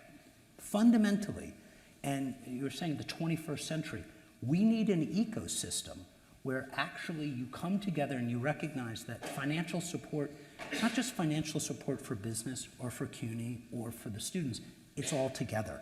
How do you marry skills to opportunity? How do you allow small and medium-sized businesses to easily tap into a growing group of students that can actually be employed? We heard one idea about the apprenticeship models. All of these ideas are good, but honestly, let's just be clear, they go nowhere. They go absolutely nowhere because we don't create an ecosystem. And that is the difference. You actually have to put money towards that and allow everybody to tap into it. Small and medium-sized businesses will not hire unless there's an economic incentive. They're stressed already. You have to give them an ability to work in this system. You've got to marry the workforce development programs that work and that people can become educated about them. Small and medium-sized businesses will not become educated about them. I mean, 1 or 2, but as a policy. So all of these ideas are great, but if you don't work on how they come together, it's just us talking on this stage. And I know that's harsh, but it is the reality of it. So it's a fundamental change of communication and engagement that must occur to really see success. Thanks. So I realize that's bold, but it's the truth. Well, I'd welcome anybody to respond to that. And Kenneth, I'm also curious from your perspective, what you would like to see from other leaders in business to be able to make those connections with CUNY. But Charles, maybe from your perspective, what is it that the government or that institutions like our public universities need to be doing more of or doing differently to become better partners to employers? Well, I did set up a program with CUNY in my last company where we were hiring students directly from the tech campus in Brooklyn, but it was hard. Even though I knew the chancellor, knew the board, nothing could get done until you get down to a professor level, because they didn't view their job as, presenting a job opportunity for the students. It was, they got their degree, I did my job. And so that integration with the private sector didn't exist. And so only did I find it when I finally found a professor who cared about it and understood that these kids want these jobs. This is something good for their future for years to come. We were able to start teaching them specific skill sets that we could hire them directly once they finished at CUNY. And we had to do it professor by professor. If one professor left, I had to start all over again. And so that's one issue. The second one, since you don't have Pell Grants for these sorts of training, you need different types of degrees that include those skill sets so you can get them funded. In other words, you can count on someone funding it, maybe. But if we kind of rescore what a degree is, have industry-focused degrees that include those skill sets, then it can get funded. We pay for it ourselves, but it's not sustainable, it's not scalable. So that gap between the public sector and the private sector and the community colleges viewing as part of their job is, I want these students, I'm not successful unless they get into a family wage-sustaining job. That should be the goal at the end of it, not just the degree. So there's a disconnect between what they think the purpose is and what we think the purpose is. Thanks, Charles. If I could, I'd like to jump in here with maybe, I'm not sure which of these works, maybe, I'll just shout. An idea or a framework that actually could be a way of creating a vehicle for this. And it's based on some work that I'm doing now with the mayor of London, where subsequent to, as they were in the middle of the pandemic, they were seeing the growing inequality, the mayor, together with the head of London councils, which is 33 boroughs, you thought 5 was a lot, 33 boroughs that have a lot of local governing responsibility. They created a anchor network, which is and they invited all of the large employers of the city to come to the table and to join with them in a recovery strategy. And the driving force of this is based on concepts of community wealth building and an inclusive economy. And the proposition that they made to the anchors coming to the table is that the combined wealth of those organizations in terms of their purchasing power, in terms of their hiring power, in terms of their campus management, their footprint in the city is tremendous, which is in fact where the phrase anchor comes from. Like you're anchored in the community, you have a presence that's indelible, you have a huge impact on the community. Are you doing enough with your resources to have the benefit of all of that economic power inure to the residents of the community? And so the Anchor Network has been brought together, and it is just amazing to see the way that these institutions are interacting with each other, and it's becoming the conversation place for businesses. It's co-chaired by the University Colleges of London. I get that wrong somehow, I got an extra word in there, but a university leader and NHS, and the National Health Service is the biggest employer in the country. They co-chair it, but it includes private sector, other public sector organizations, and the city government itself. They've committed to increase the local hiring, to purchasing from small minority and women-owned businesses, and to collectively work to get to, there's a climate objective as well, to net zero. I think people didn't anticipate how much this conversation was going to create this vehicle for the collaborations to come together. You need people talking, and there is not great forums for small, medium, and even probably large-sized businesses to engage with academia or with city government where it's not based on mistrust. And that has to change, because these are serious issues. We do want an equitable recovery, but it has to be done differently. You can look at you mentioned London. Switzerland has a robust program for apprenticeships, and that's for banking, that's for trade, it's not just one thing. Manchester, England is another place, 100,000 students, an incredible apprenticeship model that works across all different industries. So I think that's the other thing is, we're talking about all industry here. We're not just talking about trade. We're not talking about a new tech job. Real estate should have an apprenticeship model as a perfect example, right? Like, how do we get diversity? How do we get, if you need to hire the CEO today, that's 30 years in the making. So now we have to get diversity coming up at the ground level today. And we've got to get more people exposed, speaking, engaged, and employed. And that's education and engagement. Let me ask about, I think we've all talked a little bit about pathways into good jobs during this panel so far, but if we're going to tackle some of these other issues related to building a more equitable city, I think at the very least we need to talk about closing our racial and other wealth gaps in New York by immigration status for folks who have disabilities, and especially the black and white racial wealth gap in New York.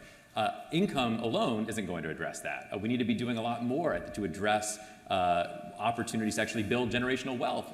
So I'm curious for folks on the panel, what are some of those strategies that you've seen that you think are most effective, where you'd like to see government do more to be able to help more folks take those first steps toward entrepreneurship, or to be able to help more great small and even mid-sized businesses grow, get to the next level? What other strategies should be on the table, home ownership, others, to be able to help build intergenerational wealth in New York? I wrote a book called The Opportunity. Read Winston's book. So it was Sly James, the former mayor of Kansas City. And we were saying, what are opportunities that are signature for, and this is in Kansas, New York, and across the country, access to credit, right? We need to get access to credit for all people to take risk, to start businesses, to expand. That is a huge issue. 0 through 5. when we talk about early childhood care, early childhood education, that is a signature issue that will actually help close the wealth gap, because you've got to get, and it disproportionately affects women, especially women of color, how do we get childhood care so people can engage in the workforce so they don't lose their lifetime earnings, that they will go down. Portable benefits is another example, infrastructure, and when you get into lifelong learning, where we're talking workforce development. Those are 5 signature issues that would go a huge way towards closing the wealth gap and providing a framework for success for everybody who wants it, right? Because you have to, my perspective is the opportunity agenda. Provide a really strong system for opportunity for people to tap into. I would say the city has some unique assets. They can't create all the jobs. The private sector has to do some of that. We can talk about that as well. But you have a very large pension fund here, one of the largest in the country. That in the States, almost $500 billion. You also have one of the largest procurement budgets in the country. And so when you're selling technology products or any products to these cities, like I used to do, you will do enough to get that contract if they dictate certain things. And so what was common in other cities, not in New York, is they'd say, well, if you want this contract, 20% of people have to be located in New York or at whatever city you're talking about. And people would do it because it's a big enough contract. And the same thing for the pension fund. The pension fund has the ability to invest in projects and housing here locally, to require people who invest to start investing in companies to locate those companies here, or at least part of the jobs here. If we can get that coordination of using the assets we already have to make fundamental requirements on where things have to be located, what jobs have to be located here, it's a powerful leverage that the city has just because of its scale. But because of its scale, we're not able to coordinate, but other cities have done this. And so we could take advantage of the contracts we're already letting. You take the large procurement contracts, you break them up into smaller pieces, so smaller companies can have bonded and be general contractors instead of subcontractors. There's a lot we can do with the money we're already spending, but we're just not coordinated. Thanks, Charles. Linda, I want to bring you on this as well, because in our report, you have an idea about not just leveraging city contracts, but really leveraging anchor institutions like hospitals, like universities, to be able to ensure that more of their spend is actually going to small and local businesses and medium-sized businesses in New York and those owned by people of color. I'm struck by this idea in part because I think the city still has a long way to go around its MWBE contracting goals. And as Charles is saying, there's huge opportunities with the pension fund and other sources of funding, financing. But at the same time, the city has made progress there. And I feel like what your idea gets at is an even larger opportunity in the private sector. But tell us a little bit more about that. Yeah, so it's back to this concept that there's, organizations of massive scale that are spending huge amounts of money, both on their personnel and on purchasing of goods and services and building their campus and greening their campus. And if it was done with intentionality to bring about the kind of change we're talking about in reducing the wealth gaps, then without spending a dime, just spending their dime differently, they would be able to address these inequalities and bring greater equity. And I think within this context, it's a little bit of, the training of, corporate management has been about the shareholders and the maximization of wealth to the shareholders. And it's really kind of taken the soul out of what running a business can be about. And it can be about being a citizen more than the right to spend all your money on political campaigns. It can be about a citizen of a community, a member of a community, a strong and thriving and mutually beneficial community, and to shift the way that they think about who they are within their community and how those resources can be garnered to reduce these inequalities. And I think, the other thing, as a white woman with, I understand that my role around talking about racial equity and systemic racism and how it perpetuates inequalities is of, somebody who has witnessed it and growing up in a very white community as I was growing up, and oftentimes not in my education, not having a diverse student body that I was part of. And I moved to New York and started working in the child welfare system, in the homeless system. And it was a shock to the just the contrast of worlds and how the poverty and inequality is so severely concentrated, and it remains severely concentrated. We had a group from South Africa visiting our child welfare system. This is, I worked there 20 years ago, and we took them to family court, and we left family court, and they say, now we want to see the family court for the white people in New York City. Because there was not a white client in the room, right? And that still exists. 95% of the people that we serve in our most high-end, the most intense crisis intervention systems remain people of color. So we've got a real-time, very current problem that continues to exist in our city at the same time that we have this tremendous wealth being expended by some of the leading corporations of the world and by our world-class hospitals and our world-class universities. I'm teaching a class at NYU. There is not a person of color in my class. Right? There is more that we can do today to change that with the power that we have. And please spend an extra dime on it, but you can do it without spending an extra dime. I would say this source of wealth for most people in this country is owning a home.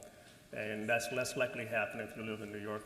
We have the lowest home ownership rate in the country, especially among people of color. We're probably 1 million units short of what we need. And so until we build housing differently, the only answer is more supply. We're still building housing the way we did 150 years ago. We're manufacturing a complete home, basically in the middle of the city. There are new technologies other cities are using to assemble housing, more modular housing. It's changed. It can look custom. The way we finance housing is antiquated. HPD can only do a couple billion a year. We're in the city with the brightest financial minds in the world. All these infrastructure funds out there, we should be able to finance it differently and raise a lot more money than $2 billion a year. So I just think we need to go back to the drawing board on housing and then address the NIMBY. A lot of people don't want additional housing where they live. They want somebody else's neighborhood. So we got a lot of constraints on why we have this shortage of housing. But until we address this housing issue, people have to move to other cities to own a home, especially the black middle class. They're going to Detroit, they're going to Atlanta, other places where they can afford a home. And no mayor has been able to solve this in 50 years, but we need something, a complete rethink. Thanks, Charles. Linda, I hate to bring you back in so soon, but at the same time, you're the only one of those of us on the stage right now who wrote a book on this, literally wrote the book on this. So I want to ask you a little bit specifically about homelessness. As Muzzy mentioned earlier, there are 500,000 households in New York City spending more than 50% of their income on rent that are potentially just a lost job or missed paycheck away from homelessness. And at the same time, we now have over 50,000 New Yorkers that are homeless right now, sleeping in shelters, and many more obviously not in the shelter system. So things have gotten worse. We know that the challenge has only been compounded by the pandemic. It's built on pre-existing issues, as Charles mentioned, including a desperately short supply of housing in the first place. But you've looked at 10 cities, how they've been tackling these issues. What have you learned, and what specifically, again, I think thinking that there are policymakers, including some in the room right now, who are dealing with so many competing priorities here, where do you want to see the city hit the gas to really make progress toward dealing with the homelessness crisis levels that we see in New York today, and dealing with the long-term challenges around affordability and housing supply? And Muzzy is my co-author of our book with 2 others. And it is based on have the advantage of working in a number of cities. And the striking thing is that it's the same challenge everywhere. And the places that are making progress are finding ways of bringing all these multiple systems together. You've got to get the folks who finance the state housing together with the state mental health folks, together with the city shelter folks, together with the city primary health care folks, together with, it's a problem that is the product, homelessness is the problem that is a product of many other system failures, and then the homeless system is asked to solve all of those failures and be spectacularly great at it yesterday. And there is no tolerance for any slip up. We saw that, I think, in the travesty around the criticism that the Adams administration had over a handful of individuals who slept in an office overnight. And out of 13,000 asylum seekers who were shipped to this city and got thrown at the homeless services system, and a small number that stayed overnight in an office. Whereas in most places in the country and in the world, there's not even an office to apply to go for shelter.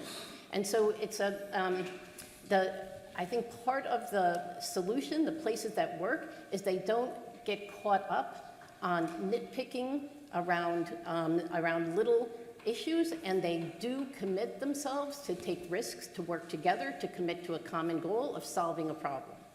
And so the places that don't have that kind of ability to work together across political divides and across whether your bosses are fighting, let them fight. We're going to get it done down here. If that's the way you do it, that's the way you do it. But you have to have those ways of working together toward that common goal.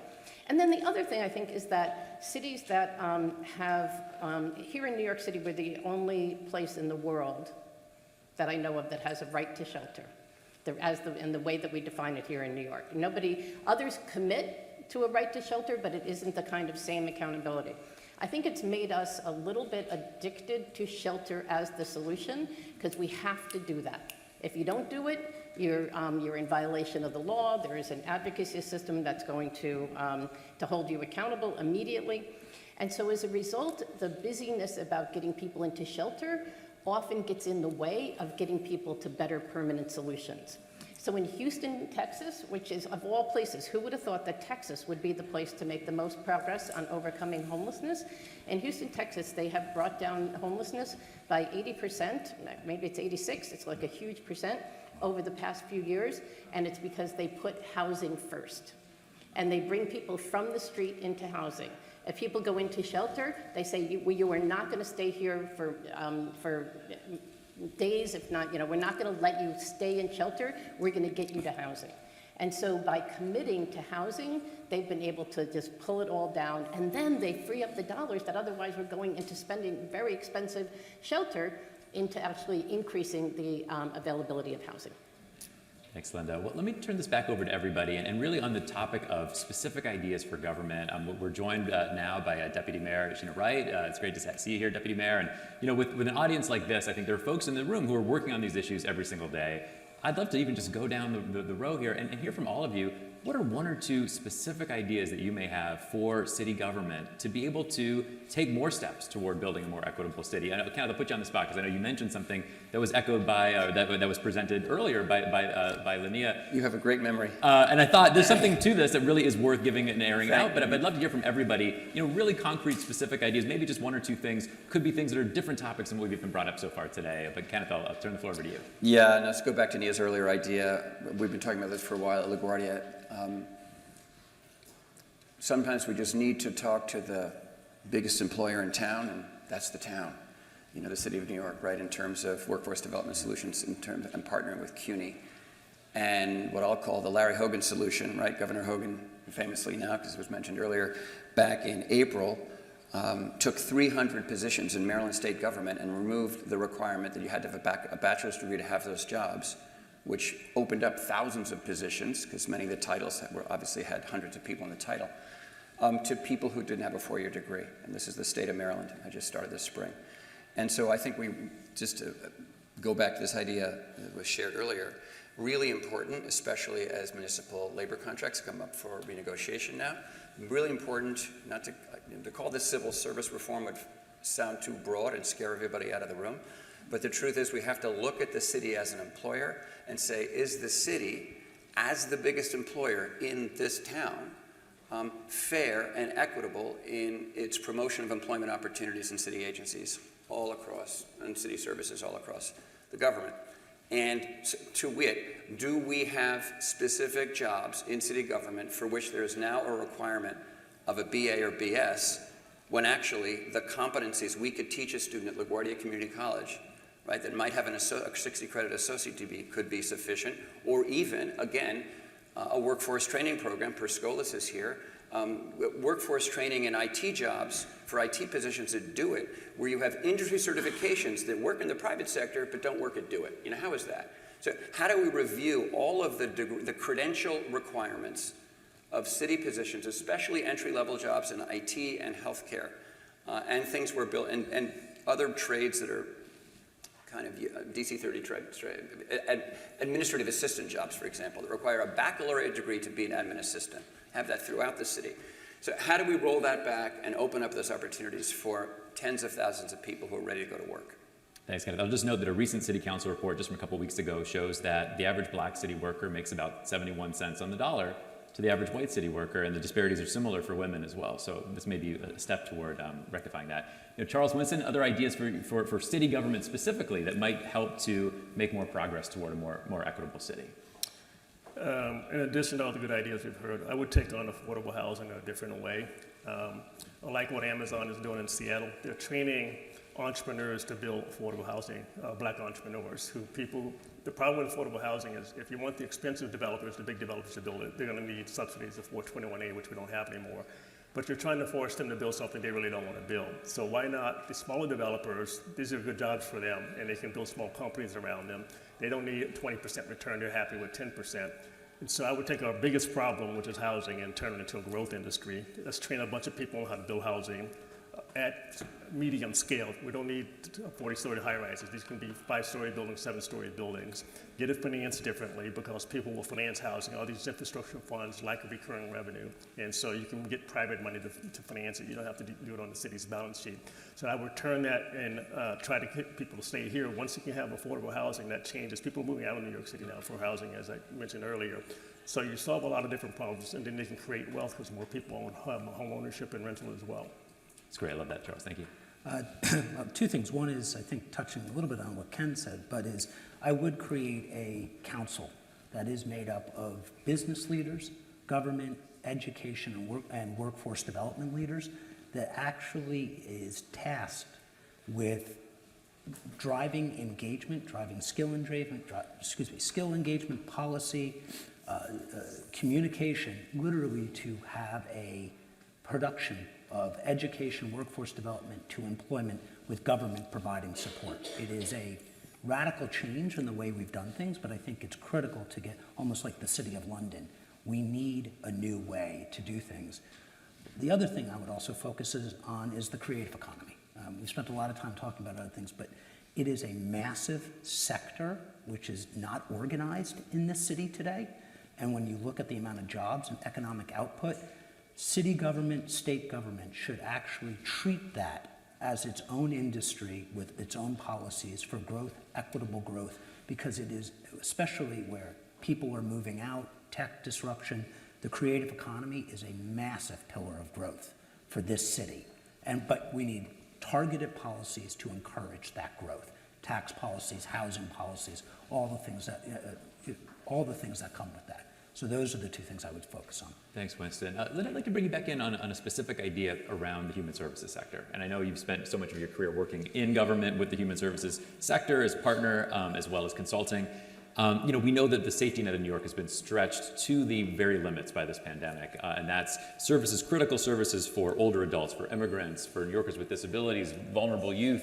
So many New Yorkers have benefited, have depended on the city's human services organizations in this time. But those organizations themselves have been stretched to the limits and beyond in some cases. Where would you like to see government go next to support a more functional, a more effective, humane, efficient, stable human services sector? And maybe just one or two ideas from you or from other folks on the panel to support a stronger safety net in New York and to support a stronger human services ecosystem in New York. Well, maybe I'll just answer on the human services ecosystem itself.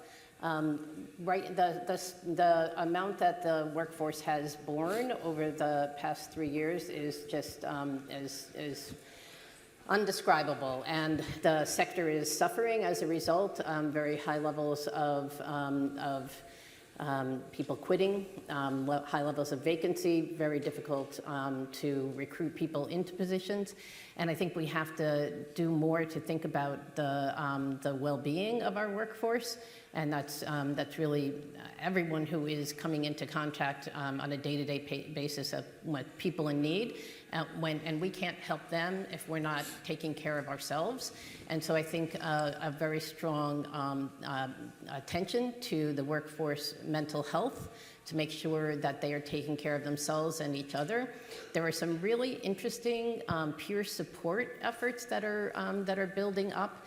And how the workforce can be really a source of strength to each other.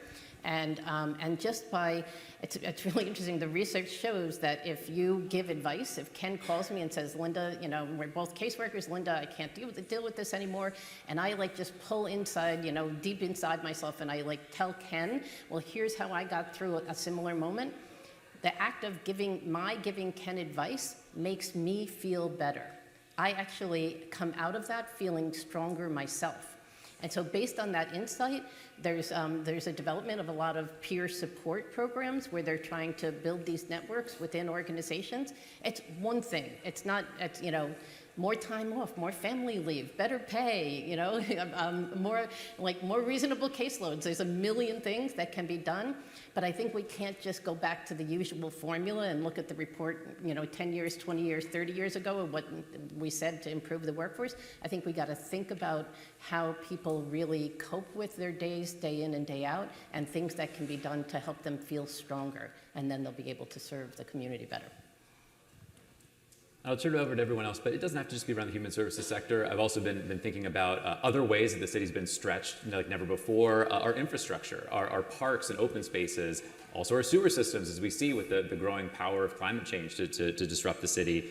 For our libraries that have been on the front lines of supporting New Yorkers in this challenging time, but deal with massive unmet maintenance needs.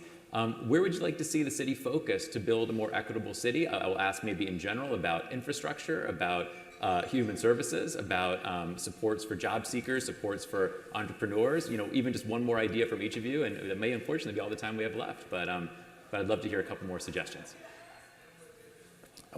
I'll jump in. The Black Economic Alliance did a survey of black women who weren't working. And this is across the country, wasn't just New York, but 27% of them didn't work because they didn't have access to childcare. And so black women tend to work, more likely to work in the evening than other people. So they need childcare hours that childcare centers aren't normally open. If their kid's part of Head Start, that's usually at a different location. And so making 24-hour childcare centers available in the neighborhoods where people actually live will go a long ways toward letting some of these women get back into the workforce. So if I had one issue to focus on in this area, it would be providing that child care and making it accessible and free for people who need that. Can I jump on that one, Eli? Sure, I'll go to Kenneth and then we'll go over to Winston. Yeah. Please do. Oh, sorry, Winston. No, go for it. The idea here is pretty simple. I think I said this earlier. Of the 25 CUNY schools, 7 are community colleges. And the community colleges of CUNY really are uniquely positioned to address the issues you're talking about, Winston, and uniquely positioned to help people because we do so many different things as educational institutions, right? There's industry credentials, the the associate degree, the transfer to a baccalaureate degree program. So we provide all these different kind of on-ramps to education and training for New Yorkers. And we also have childcare, Charles. Not enough, but we do on most campuses because we need to, or we can't. We leave out a whole lot of students who are moms, who are parents who need childcare. We also run food pantries and provide all sorts of social services and deal with housing issues. The biggest issue our LaGuardia students face now actually isn't food insecurity, it's affordable housing and the risk of homelessness, and it's really hard to be a college student if you're living in a shelter or you're worried about where you're going to sleep tonight.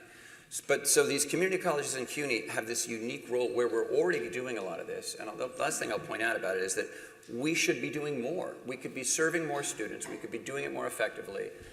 We are, if folks don't know, unlike the four-year senior schools, which are really more like part of the SUNY system because they're funded by the state and by tuition dollars, usually through students' financial aid, right, federal, state financial aid. The 7 community colleges in CUNY are city-funded as well. So we are like city government in the sense that all of our, we get $1 billion a year that's distributed amongst those 7 colleges. And so we play this vital role, and I'm just trying to say, Eli, I think we can step up our game, all 7 of us. We can partner, as Winston's pointed out, more directly with employers and with government. And I'm just saying this as the optimist in me, that there's just huge potential for us to address a lot of these key issues at the community colleges. Thanks, Kenneth. I will say on your behalf, and I think you're making a strong case for how CUNY can step up and do more, but even on an issue like childcare, there's still CUNY colleges without on-campus childcare, and many more students who struggle to access childcare, where they would prefer to keep it in their communities, to have a loved one, a family member, a relative, a neighbor take care of their children, but to be able to compensate them, and they can't do that today. And there's still, Queensborough Community College doesn't have a child care center on campus yet. Winston, let me turn to you. I do think, I believe childcare, if New York could solve it, that it is free, 0 through 5, before they enter primary education. That would be a huge economic boom for the city about getting people working. But we talk about childcare, all that stuff, we can't do it in our office buildings. I mean, that's just because unless it's on the ground floor, you can't put it in your office building. So that is a huge, you need more at CUNY, you need more in local neighborhoods. You actually need them in the CBDs. And if you can't put them in your buildings because of fire regulation and all these things, well, that's a huge impediment. So it's not just how do you fund it, it's are the regulations in place that allow it to happen? And let's be honest, no, they're not. And so we can, again, we can talk about things, but we have to actually change it. We've got to look at childcare, we've got to make it free, and we've got to make sure that it is accessible in all neighborhoods, in all product types, or it won't happen. On a personal note, Winston, I have a 2.5-year-old at home, so I fully endorse that idea. But we literally cannot do it in a midtown office building. And let's just be clear, unless it's on the first floor. Well, I think this brings up I mean, just think about all this vacant mentioning space. first floors, makes me think a little bit about some of the bigger challenges for the city's economy right now and how that connects to getting toward a more equitable city. We've still got a lot of storefront vacancies. This was a challenge in 2019. It's gotten worse. Well, I think we should be honest. There is a crisis in commercial real estate today. It is bad. We have office buildings. Some of the large tenants are actually coming back better. We've hit 68% in one building. Small tenant buildings, 40%. Physical occupancy, they are not coming back. The financing markets today are hemorrhaging for office buildings, and there is a crisis coming. It is going to get worse. There's going to be foreclosures. We've seen, I call it the canary in the coal mine, what happened in London last week with the bond market. It's bad. And if New York does not recognize the crisis in real estate, because I know it's a challenged topic for a lot of people, but it is bad because people are not coming to work. Monday and Friday occupancies plummet. I mean, that's small businesses. You're not solving it until you get those buildings full. I think getting to that point about the effects on local businesses from the lack of foot traffic in those offices, but also there are ideas in our report. I'll just say folks should check them out. Small businesses aren't coming back. And take a look. I mean, other ideas in the report for using storefront spaces, second floor retail spaces, opening up space for the arts, for incubator space. Fourth, fifth, convert to hotel, convert to residential. It's a complex issue. I appreciate that, Winston. I know we maybe only have 1 more minute left. And Linda, I want to go back to you because you spent a lot of time looking at cities outside of New York, having had so many years of experience here in New York City. If there's one or maybe two other things that other cities are doing well, specifically around building more equitable cities, what would you like to recommend that New York City officials look at from your experience elsewhere? Well, there's a very popular position now. This may seem trivial, but it actually is helping in cities where I've seen it be well used, which is the creation of a chief equity officer. And it's somebody whose job is to think about it, both internal to city government. How can we look across all the functions of our government to understand whether or not we are equitable employers and business partners ourselves, but then also to work with the agencies on a whole range of policy issues to ensure that there's common understanding and knowledge and language so that people feel comfortable talking about it. Like, what is this equity thing anyway? Not everybody spends their time all the time thinking about it, just helping people to understand and to understand the tools, understand the strategies, understand the problems. So chief equity officers are to me, I think for city governments that are trying to really tackle this, have been very useful tools to create. Thanks, Linda. Well, that is all the time we have for this panel. I hope everyone can join me in a round of applause for amazing panelists. Thank you so much. All right. Thank you. And don't go anywhere. Our next panel will begin right away. Thanks so much.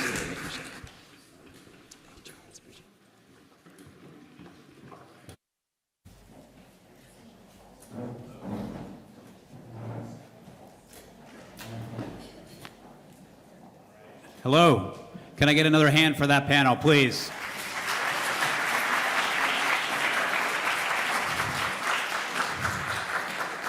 All right, please don't go anywhere. We've got an amazing panel coming up, our last panel of the day. I'm going to start introducing our amazing panelists as they come up here. Adrienne Adams is the Speaker of the New York City Council. It's okay, Speaker, take your time. Yes.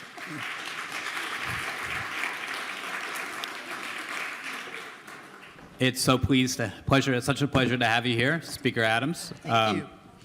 But please, all of you come up. Please, I'm going to introduce you while you're coming up. But Speaker Adams represents several neighborhoods in southeastern Queens. Among her many, many impressive accomplishments, she has secured record-level investments in schools, parks, and libraries. She launched the innovative CUNY Reconnect initiative, which we're very, very happy about. And she's championed funding for higher ed, cultural institutions, healthcare, and so much more. Thank you for being here. All right, Borough President Mark Levine, thank you for being here. In addition to, or prior to being Borough President of this great borough of Manhattan, he also served 2 terms in the City Council, where he was, honestly, a real difference maker on issues related to public health, parks, affordable housing, and many other things. I have to say, I first met you, I think about 20 years ago when you were running One Economy. I don't even know if you remember that, but a nonprofit organization that provided technology to residents of affordable housing. So it's great to see you again and great to have you here today. We were once young, Jonathan. Last but certainly not least, Sheena Wright. It's so great to see you, Sheena. Sheena is New York City's Deputy Mayor for Strategic Initiatives, where among many other things, she has spearheaded vital new efforts to bolster the city's human services nonprofit organizations and expanded the summer youth employment program. Prior to her appointment, she served 9 years as President and CEO of United Way of New York City. So it's so great to have all of you here. Thank you for being here. So we're at an event here today that's about specific ideas for creating a more equitable city. And I know, and props to all of you, because you've had a role, each of you, in really making a difference in creating ideas that take our city toward a more equitable place. You've helped put in place those kind of ideas, but clearly there's a lot more to do. And I guess I want to ask you first, before we talk about what's already been done, among those things that you see that aren't yet happening, but that you think should be priorities, that you'd like to see, that you think could make a difference for creating a more equitable New York City. I'd love to see if there are any things that you all are thinking about, looking at with your staffs right now, that you'd like to see the city prioritize in the months or years ahead. Let me start with you, Speaker Adams. Sure. Good morning, Jonathan. It's great to see you, and it is such an honor to be on a panel with my friends. So we actually know each other, and we're all friends up here. And good morning to all of you. It's a pleasure to be here this morning. Well, the council is actually advancing legislation. And it's actually my bill, I'm proud to say. We're taking a look at civil service careers. Imagine that. The city is very short right now when it comes to filling and placing certain jobs within the city. So we're actually advancing in the council right now my bill, and that is going to require the Department of Citywide Administrative Services to actually put in place those mechanisms to prepare homeless individuals, individuals that are exiting from the justice system, youth who are aging out of foster care. We want to take a look at how to best target those who've been underserved traditionally. I come out of a civil servant and union household, and I know firsthand of what this means as far as economic stability in our city. Right now, we need it more than ever before, so we need to take a look at civil service opportunities. They're there. You don't have to look any further than the city of New York, right there in our own backyard, front yard, and around space. So let's go ahead and prepare those that are ready, willing, and able to work, People want to work. They don't want a handout. People really do want to work and do their part for society and be an integral part of what makes this society work. So we want to do our part in the council to go ahead and get legislation and advance that to making that happen. That's fantastic. We actually heard in previous discussions today how important city government jobs can be just for, access to good paying careers, and that there are some hurdles in place for a lot of folks to get those careers. In fact, one of our previous speakers talked about how the state of Maryland, Governor Hogan recently kind of took a step to eliminate the degree requirements for a few hundred specific titles. So anyway, great to hear about the initiative you have going on. Deputy Mayor Wright, let me go to you next, and just to see what is not happening right now that you'd like to see as a priority. Well, yeah, and I'm also happy to be here with friends and feel like family, which is great. And just to pick up on the theme of Speaker Adams, and we're really looking forward to that partnership. As was said earlier, Jonathan, the city is the biggest employer. I mean, you can take the next 5 private employers, it's 300,000 people. And so that is a very powerful engine to really advance opportunity in New York City. So really breaking down some of those barriers that are really important. One of the, and connected to that is community hiring. That's also something that I heard in some of the earlier panels and themes. Right now, the city of New York does not have the ability to require any company that it procures with, a big project, to hire people locally. And if we could do that, that would really, because the economy is going to rebound. We know things happen in cycles. The challenge and the question is it going to be inclusive? Right before COVID-19 in the South Bronx, we had the highest investment, economic development activity, the highest unemployment. And so how do we hardwire those opportunities to the people that actually live in community is a critical tool to making sure that we have inclusive economy. So there is community hiring legislation that had been advanced at the state level over the past 2 sessions, and we need to get it passed this year. It has union support, it has advocates, nonprofits. How does that work, Deputy Mayor? I'm sorry to interrupt, but just like, is that for like community hiring for development projects that go through? Is it for local employers? Could you just elaborate a little bit? So the legislation enables the city and our procurement authority, and that was also something that was talked about earlier today, to say you've got to hire X percentage of people, or you have to use best efforts to hire people from certain zip codes and neighborhoods and communities. And to really enforce that, and to also make sure with a focus, because we just have to be so precise in ensuring that we're investing to really disrupt the disparities and the inequities that we have. And so really providing some resource to build out an infrastructure to make sure that those connections are made, to make sure that those communities have the career pathing, have the apprenticeship models, have the development opportunities to access those opportunities. But it's really creating all of the conditions to enable economic mobility. Got it. Well, I'm just going to take the moment, since you mentioned all this, to throw in my 2 cents on something, because only because last year we did a report that somewhat connects to that, and it was looking at kind of making the opportunity of our rezonings in New York City. Oftentimes when we do rezonings, there's a lot of back and forth. There's a lot of, we're going to put some parks or libraries in to make sure that those rezonings have community approval, but we've rarely seen workforce training as kind of part of a deal or kind of one of the early steps. And it's something that we think kind of might help ensure that as things go forward, that community residents are able to get some of the jobs and benefits of those changes that happen in certain neighborhoods. But anyway, just my own 2 cents. Borough President, what about you? Well, first, Jonathan, I just want to thank you and the Center for the Urban Future for what you've done for the city over now decades. Just such an engine for good ideas, and you're proving it here today with this report, which my staff has been poring over. There's tons of great ideas. I am very happy to be part of this conversation with 2 extraordinary leaders and, yes, friends. Really feel fortunate to be here. I will say that the last 2.5 years have been a major blow to equity for New York City. The pandemic, which of course brutally, disproportionately hit communities of color in New York City, but also the economic crisis, a time when literally millions lost their livelihood, while a very small number actually saw their stock portfolio increase. That actually happened over the past 2.5 years. Major setback for equity, so we have so much work to do. Your report is very well timed for that reason. One area where I remain extremely concerned is the plight of tenants and the rising number of evictions in New York City as we're coming out of the pandemic.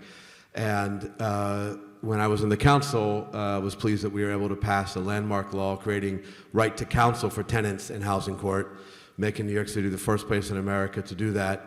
And going into the pandemic, it was yielding incredible results with a big drop in evictions and data showing that for the tenants that had attorneys, 86% of the time they remained in their homes. Fast forward to today, and we have a real problem in housing court, a real problem with living up to that promise of right to counsel, because the number of eviction cases has now exceeded the system's capacity to provide lawyers.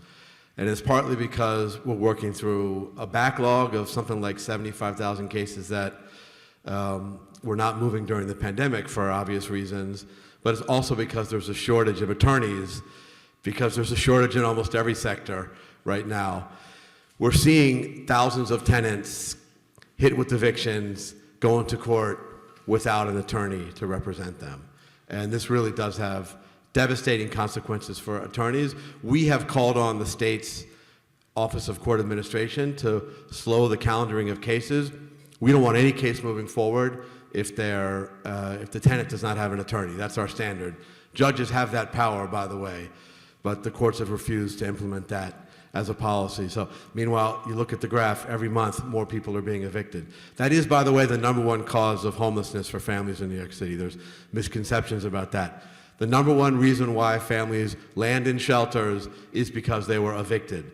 So if you can spend a couple $1,000s on an attorney up front, keep the family in the home, you're saving tens and tens of thousands for the city in a homeless shelter, and most importantly, you're avoiding all the human suffering that happens when a family loses their home. So this is one idea that I'm very focused on now.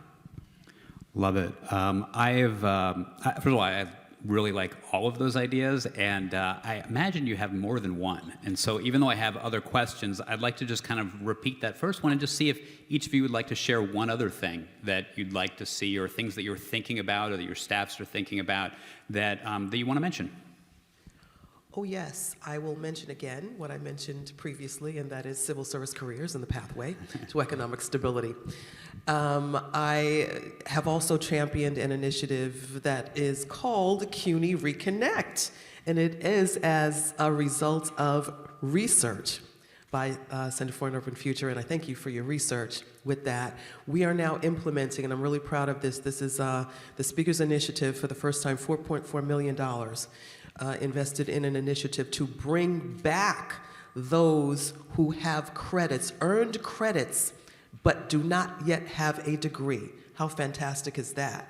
So we are taking a look at honing in on primarily Black and Latina women, who are the highest percentage of those who don't have a degree but have some level of credits to actually attain a degree but had to leave the system. CUNY in particular, because of, it could be anything from financial need or child care need, taking care of a parent, or anything that might have led them to leave the CUNY system. We want them to come back because we want them to have that higher education degree. We know that statistically, higher education degree brings more economic stability into our society as well. So we've got a lot of ideas around it. We are piloting right now. I don't know if Kenneth Adams is still somewhere around LaGuardia Community College. We are piloting that, but we want to scale it up also. After the pilot, we would love to see this implemented in all CUNYs across the city. So remember CUNY Reconnect, and bringing those students back who have yet to earn their degree but have earned some college credits and are just almost there to getting that degree. Well, kudos to you. Actually, can we get a hand for that idea? I mean, I think there's, I love it because that's not just an idea, it's something that you made happen this year. And also congrats to the administration for coming together around the budget. And I know more than $4 million was dedicated to this new idea. So obviously that's having real tangible result because we know how important a higher ed degree is to accessing good jobs. So fantastic to hear that. Deputy Mayor Wright. Sure, I feel like, we're like the Supremes or something, because I'm going to follow up on that. And, when I was looking at the report, which is really remarkable, these great ideas, I was so invigorated and excited about so many of them. And I went back and looked at what we've been doing in these past 9 months. We've made about 300, literally, commitments across a variety of ways, and there's a lot of kind of intersection in what's in the report. And I guess, so there's I could say 299 more things. But, I think two things, and following up what the speaker talked about, is really this focus in terms of our whole educational system, right? Pre-K, all the way through 16, of really making sure that we understand that we're building pathways for young people to, be a part of an inclusive economy, to have all of the preparation that they need to be self-sufficient and civically engaged and all of those things. So from the Chancellor to the Chancellor, Chancellor Banks for the DOE, and Chancellor Felix Matos Rodriguez, that are their North Stars, pathways to inclusive economy. It's about career readiness. It's about apprenticeships. It's about, we had the largest summer youth employment program, which is really like the springboard for that. And it's really about directly connecting our educational institution, this was also talked about in the previous panel, with industry, with the business community, with the academic institutions. Our workforce and career talent tech ecosystem is completely fractured. It exists across 21 different agencies in the city. The state has its thing, the federal government, industries over here, and this attempt to really bring it all together in a really collaborative, aligned, and intentional way is a body of work that this administration is doing that I think will be absolutely groundbreaking. And it's happening across different leaders in partnership with efforts from the council and other elected officials as well. So really getting that right, making sure, because we do things in silos, that we're breaking down those barriers, we're connecting the dots, and making sure that we have mutually reinforcing sets of interventions and supports, because that's going to get us further faster. And that includes things like having access to childcare when you're in school, having all of those other opportunities. But really setting that as our North Star, particularly as our young people, that we're creating just a ramp for them to run and reach their full potential. Fantastic. Congrats on all that work. I know that you've, or the administration has started the, I think the Future of Workforce Task Force. Kicks off tomorrow. Which kicks off, that's right. So congrats on that.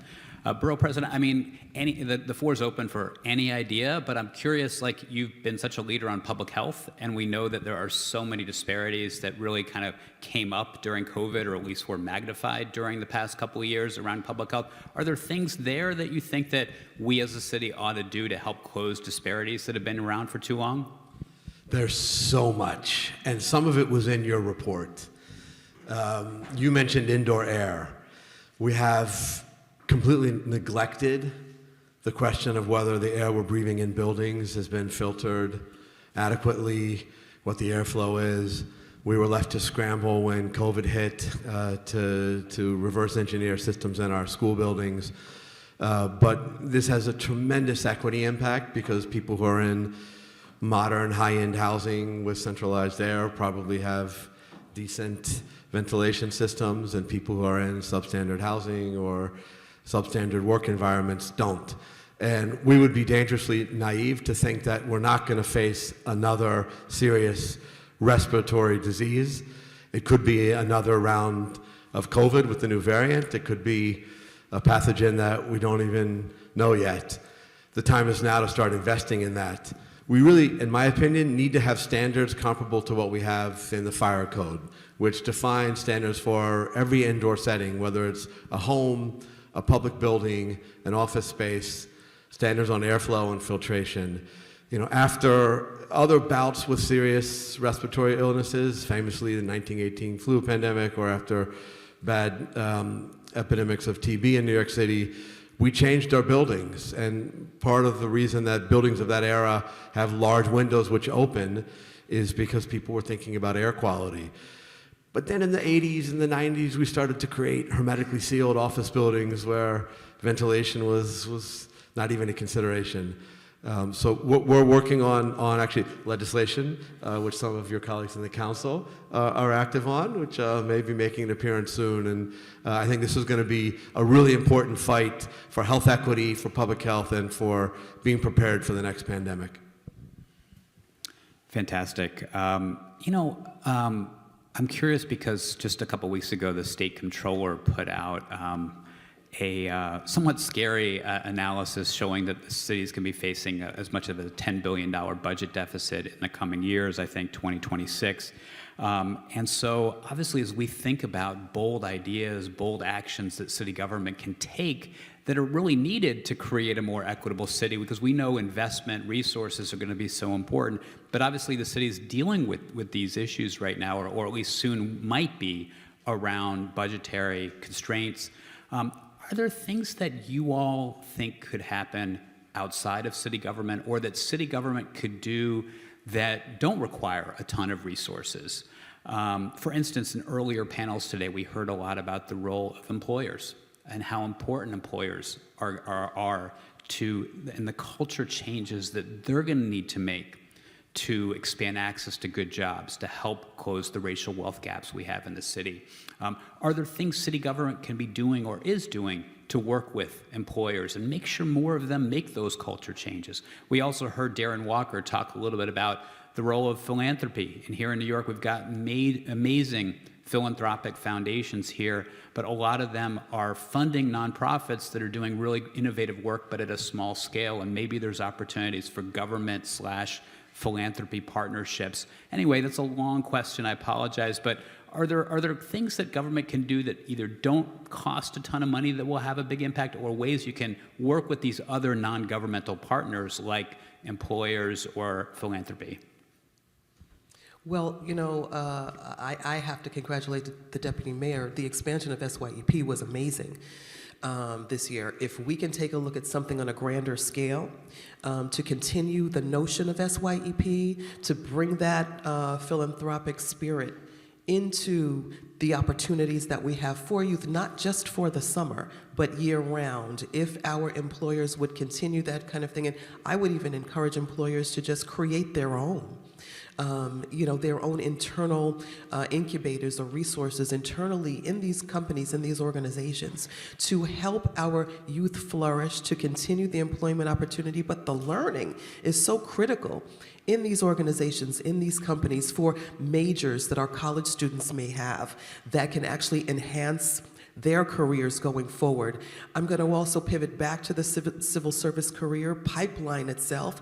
We're actually taking a look at, in the council, not just helping DCAS to work towards those civil service opportunities, but to create an ambassadorship program, if you will, to go out into the colleges, to actually teach our college students about the opportunities that the city has to offer.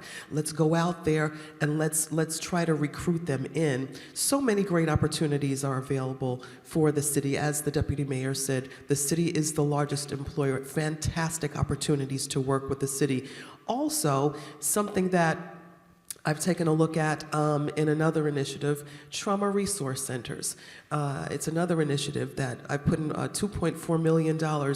New York State will have its first trauma resource centers. All too often we don't talk about the victims, the folks that are actually victimized when it comes to horrific crimes and trauma. We don't look at those types of cycles that keep individuals in the cycle of victimization. Well, trauma resource centers are going to be that vehicle to help those individuals to break those cycles of violence that sometimes keep folks swirling around in that same behavior. So we've taken a model from California and other places across the country, and we want to go ahead and put forth those resources in trauma resource centers. The thought is to bring the first two to Brooklyn and the Bronx, the two highest boroughs when it comes to crime, and bring those resource centers in to give individuals an opportunity to actually heal. Again, we don't talk about the victims. We talk about other things, and we talk about the punitive system and how to punish folks, but we really don't talk about the victims. What is the trauma that goes on with the victims? How are they perpetrating? How are they living their lives? How are they dealing with relationships going forward? And how is the trauma that they have suffered because of instances of violence? How is that continuing to be perpetrated? So we want to try some different things. So I think along the line of philanthropy, let's get our college students more engaged and others more engaged in forward-thinking opportunities. Let's talk about TRCs or trauma resource centers also, so that we take another look at public safety. There's another side of it, and I think healing is the other side of that. That's great, and congrats for taking an idea from another state. We don't always do that in New York, but that's a great step. Other thoughts? Sure. This administration is, it's a central theme that we've got to work together, and we've got to connect across sector and really work together and leverage each other's best thinking in order to get done what we need to get done for the city of New York. So when it comes to philanthropy, when it comes to the corporate sector, early in the administration, I think we were 3 months in, Darren Walker and Rich Bury co-hosted every major philanthropic organization in the city of New York.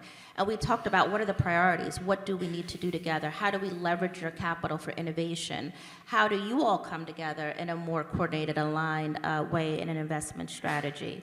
We've been constantly engaged with the corporate sector, and a couple of outputs from that.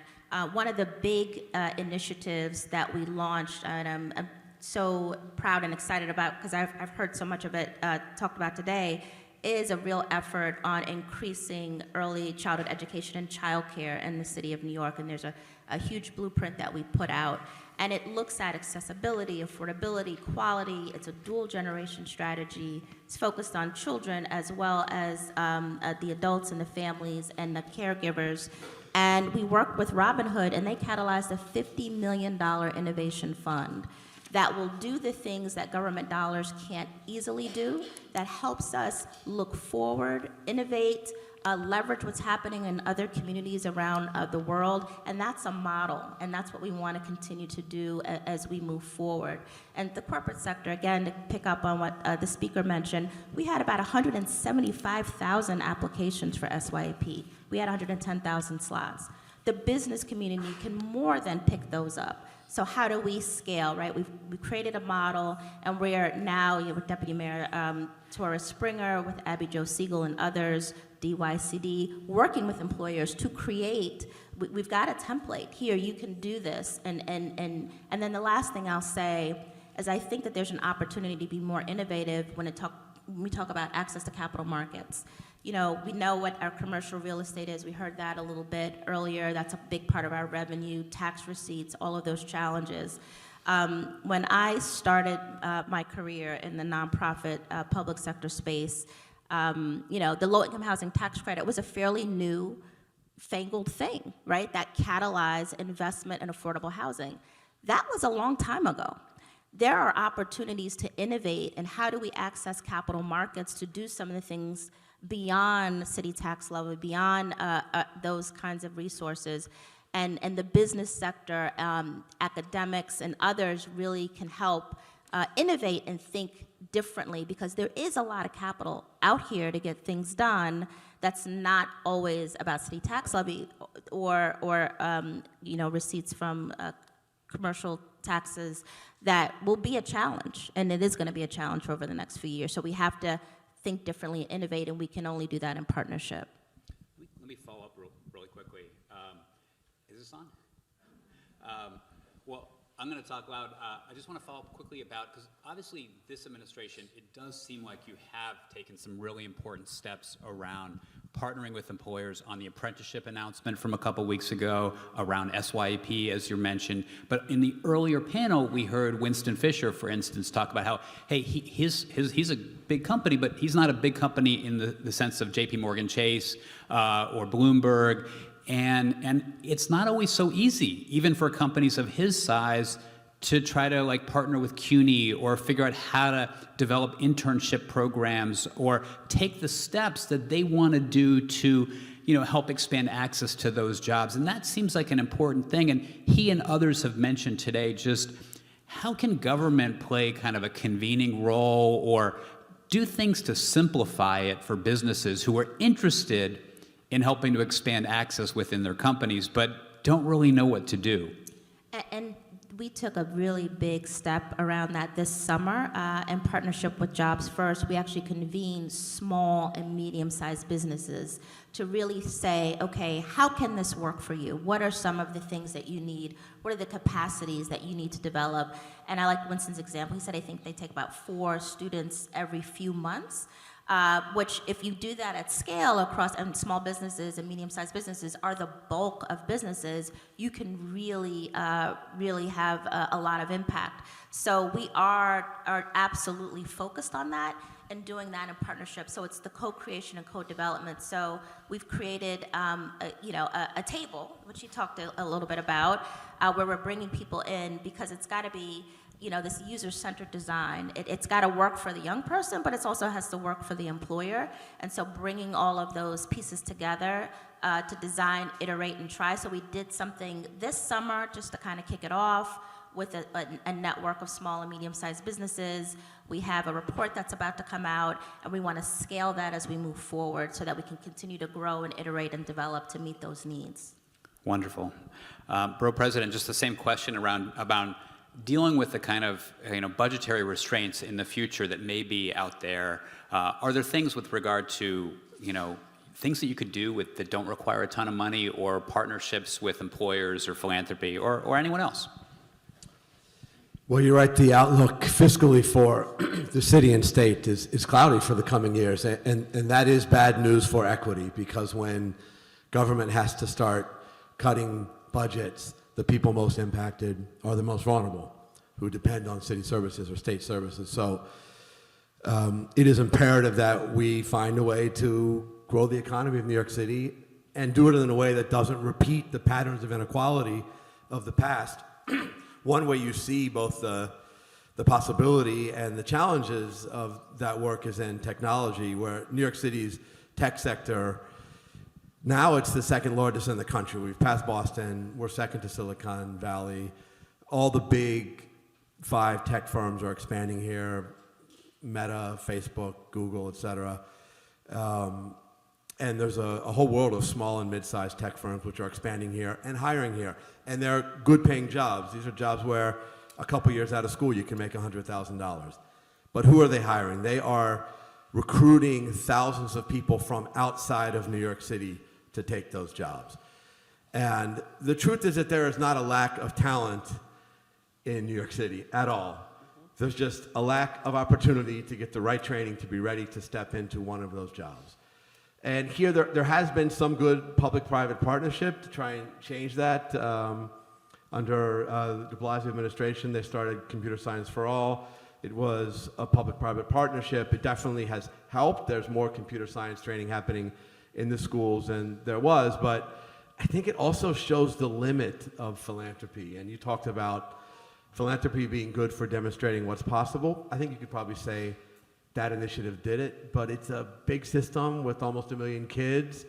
And today, most schools in New York City do not have a certified computer science teacher. The people doing this work are people from other disciplines, math or social studies, who have an interest, a side interest, and they're doing the best they can, but they are not people who have professional experience with coding, and it's limiting just how robust the curriculum can be. So I think we have to do much more to offer graduates a track where They're learning Python and C++ and whatever the languages are that are in demand right now for people coming out of school.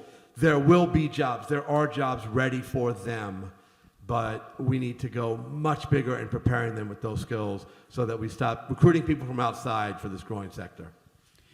Yeah, that's important. And I guess I'd just like to add, we did just do a report partnering with Tech NYC very recently, just a couple months ago, about the tech sector. And just throwing out one quick stat, we found that over the last 11 years in New York City, the tech sector added 114,000 new jobs in New York City.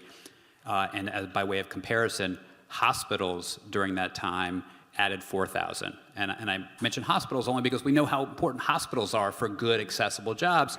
But just the scale of tech is creating so many good jobs in New York, and we know that they're not as diverse as really they need to be.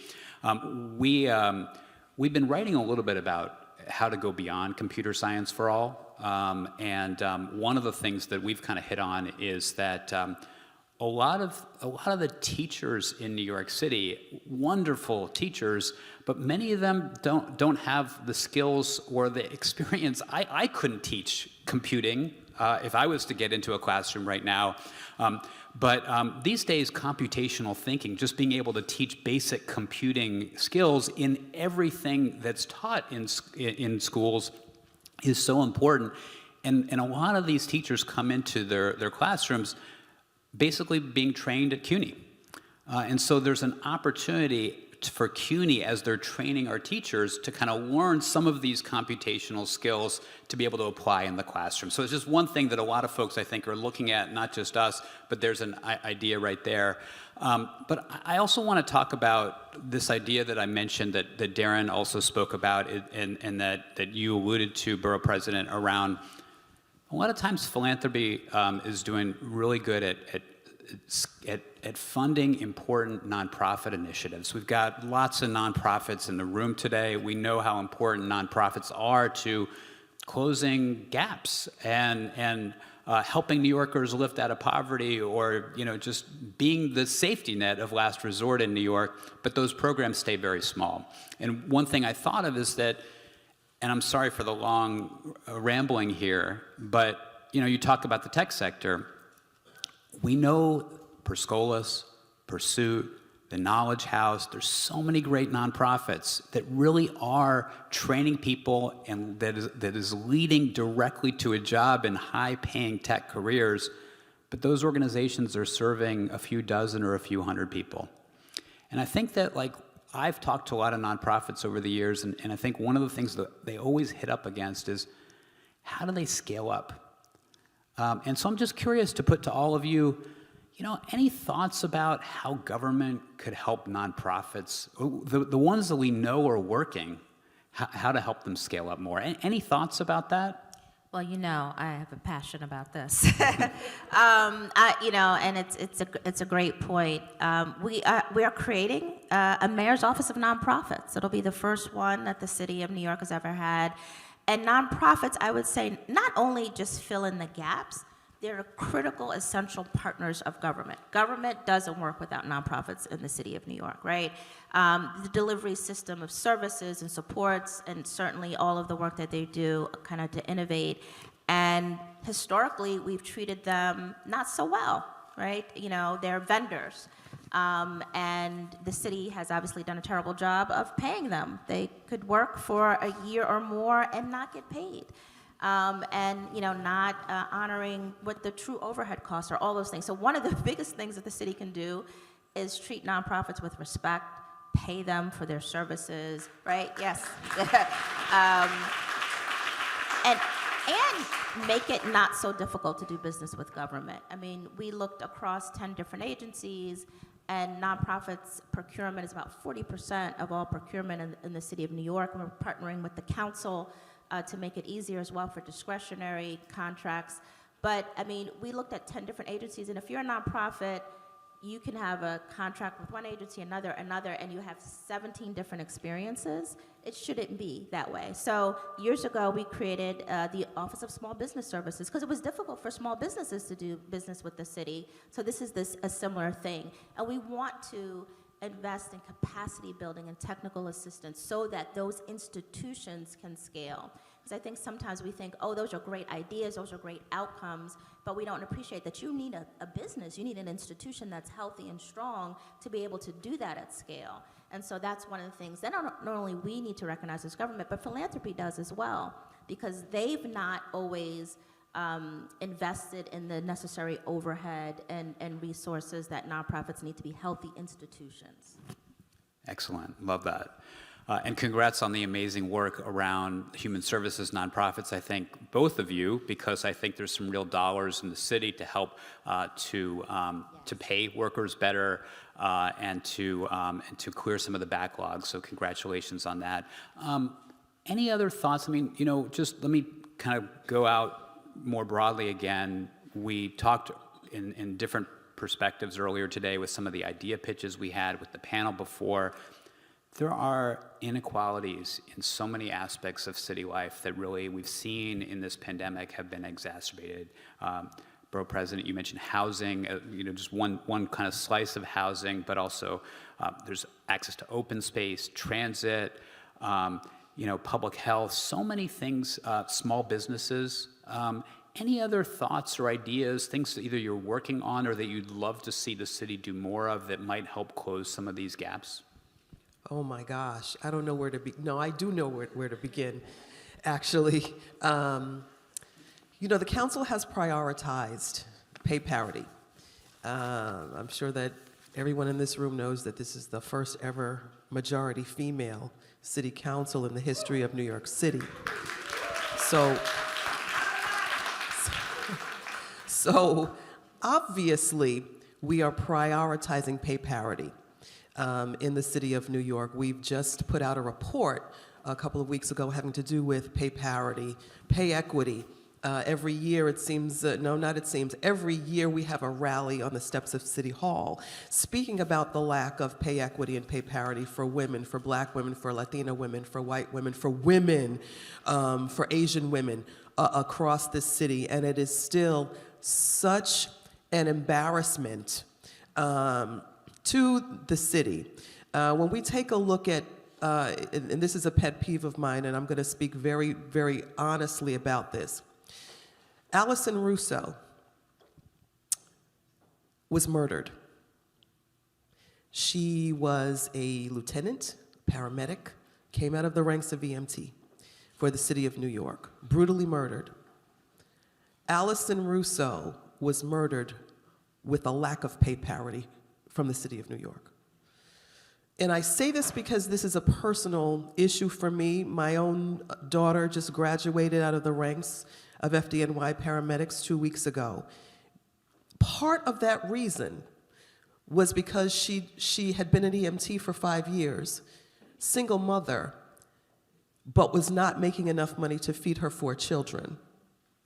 So her dad and me have been subsidizing our grandchildren's meals, their uniforms for school. I can tell you all this. Their uniforms for school, because our daughter has not made enough money to support her family. That is an abomination for the city of New York. And for me, I take it personally. I'm going to continue to fight. As the first African-American speaker of the New York City Council, I'm going to continue to fight for pay parity, not just for my daughter, but for Allison Russo, for her family. She was a mother also. And for all of the accolades that we can throw out now, that the city can throw out now, that FDNY can throw out now, Allison Russo was murdered and never had pay parity from the FDNY under the city of New York. I'm going to continue to fight, and the women of the New York City Council will continue to fight for pay parity for as long as it takes to get it.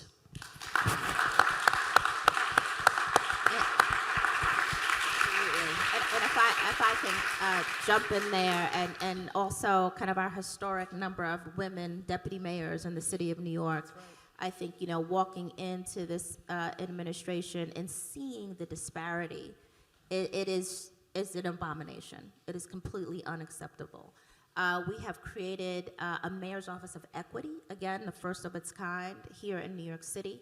I think it was talked about on another panel about having a chief equity officer, and we have a commissioner there. And looking at that report and really creating a roadmap to solve for that is a key priority of this administration as well. And we look forward to doing that in partnership with our electeds across the board, because it is absolutely unacceptable.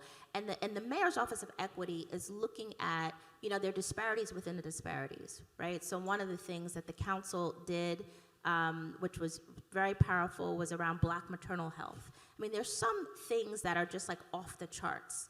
And when we look at, disparities within the disparities, we know, maternal health is a challenge, but the rate that Black women and Black infants were dying, which just didn't make any sense. When we think about small businesses, they're, less than 3.5% of businesses in the city of New York are Black owned. It's just, it's an outsized disparity.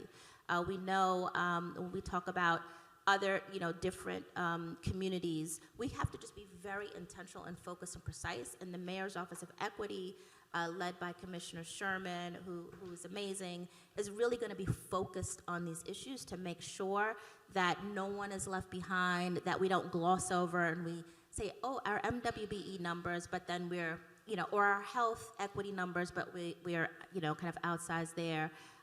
Or even when we have more employment, that we don't have these big glaring numbers around unemployment with particular groups or pay parity issues with women versus men. I love it. Both of those ideas seem absolutely clearly well positioned to make inroads around equity. Let me ask you one last question, and that's just, we haven't talked too much around entrepreneurship and small business. This definitely is a path to wealth creation in communities across our city. We've seen research, our research has shown that we've got some amazing entrepreneurs of color all across the city, but that they don't get to the same scale. And many of them have been financially vulnerable, even before the pandemic started. All of you have talked and done things in support of small businesses throughout your careers and in your current positions. I'm curious, any last thoughts about what you're doing or what you'd like to see around helping more minority and immigrant businesses in this city? Well, I'll just start by saying the council is very intentional when it comes to equity and the issues of equity for everyone. Institutional racism is real. Like you said, Jonathan, it's very, very real. Some things were just not highlighted until this pandemic.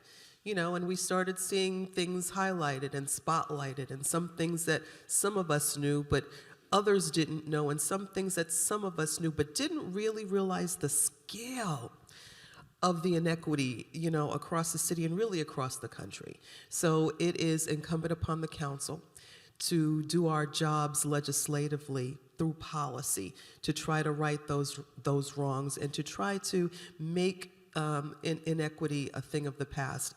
We definitely can't accomplish it overnight, but we have come out very, very forcefully, very intentionally, as the deputy mayor said, in working to really, really crack this horrible repetition and institutionalized racism that we have across this country.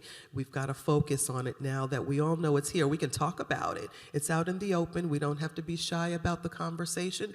We need to be having those conversations. We need to protect our entrepreneurs. We realize that there are blatant disparities when it comes to the treatment of entrepreneurs of color, minority entrepreneurs, MWBEs. There is definitely inequity when it comes to MWBEs and the treatment of MWBEs. So we've got to be intentional about it, and we can't be afraid to have those conversations about it. The City Council is absolutely dedicated to doing our part when it comes to legislation and policy around it. All right. It was very difficult to run a business in New York before the pandemic, and the last 2.5 years have just been an existential threat. We've lost thousands, probably tens of thousands of small businesses, disproportionately businesses owned by New Yorkers of color and by immigrant New Yorkers. We're starting to come out of the worst of the economic challenges, but businesses are still vulnerable, and we're losing more every day. To grow, your question was about growth. You have to have access to capital, and the traditional banking system is not there for minority entrepreneurs and immigrant entrepreneurs. It is too hard to get capital to buy new equipment, to open a second location, to fund growth in any way. Now, there are a network of wonderful community development financial institutions, including a wonderful community credit union uptown, which I founded many years ago, Neighborhood Trust, that are making the kinds of small loans to emerging entrepreneurs that the banks aren't even considering.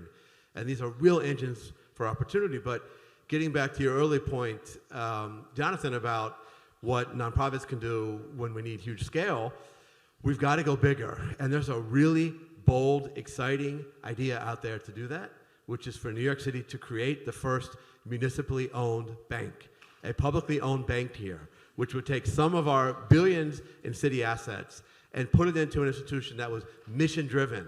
And they could do everything from support affordable housing to fund green energy technologies, to fund worker cooperatives, and of course, they could help to expand access to capital for women and minority entrepreneurs, possibly through the existing community development financial institution network. So this is an incredibly exciting, a bold policy, an ambitious one, but ultimately it would help us get to scale in solving the problem of access to capital for the people who traditional banking is leaving behind today. And just quickly, stabilization is critically important, and Commissioner Kim is certainly very focused on that, the Commissioner of Small Business Services. And, you know, I would, you know, kind of second all the emotion on all of these efforts, but it's absolutely, small businesses are our biggest employers, period. And making sure that we're investing in access to capital, opportunity, equity, and our small businesses is really important. We are going to be extremely focused and are extremely focused on MWBE procurement for the city of New York. We've got a $101 billion budget. The city can make a huge difference in advancing equity and opportunity for Black and brown entrepreneurs in particular. I love there are a lot of great ideas, and 150 ideas. There's one from Joe Scantlebury on entrepreneurialism here, from Living Cities and others. There's a lot we can do with NYCHA. And then the last thing I'll say is we have a whole new industry, cannabis. And this administration with Deputy Mayor Torres Springer, we are absolutely focused on making sure that has equitable opportunity, and for certainly communities that have been most impacted by really unfair prosecution for marijuana. Absolutely. I've talked to the Commissioner Kim about some of those endeavors, and it sounds fantastic. I'd also mention an idea that Linda Gibbs had in our report around not just city contracting with MWBE, but really looking at our anchor institutions, some of the private employers, universities, hospitals, which spend so much, but not always with communities and with local entrepreneurs. So there's an opportunity there that could be tapped, and government might be helpful in pulling them together. But unfortunately, we've got to end there. I can't thank you all enough. That was fabulous. And can we get a hand for our amazing group of panelists?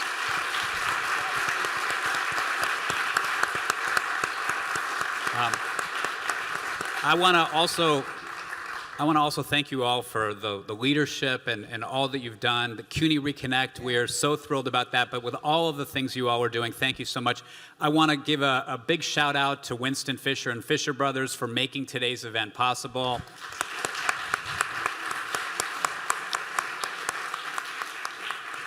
Check out City of Aspiration, the report that a lot of folks have mentioned. It's on our website, NYC Future. You could scan the barcode on the postcard that's in the lobby.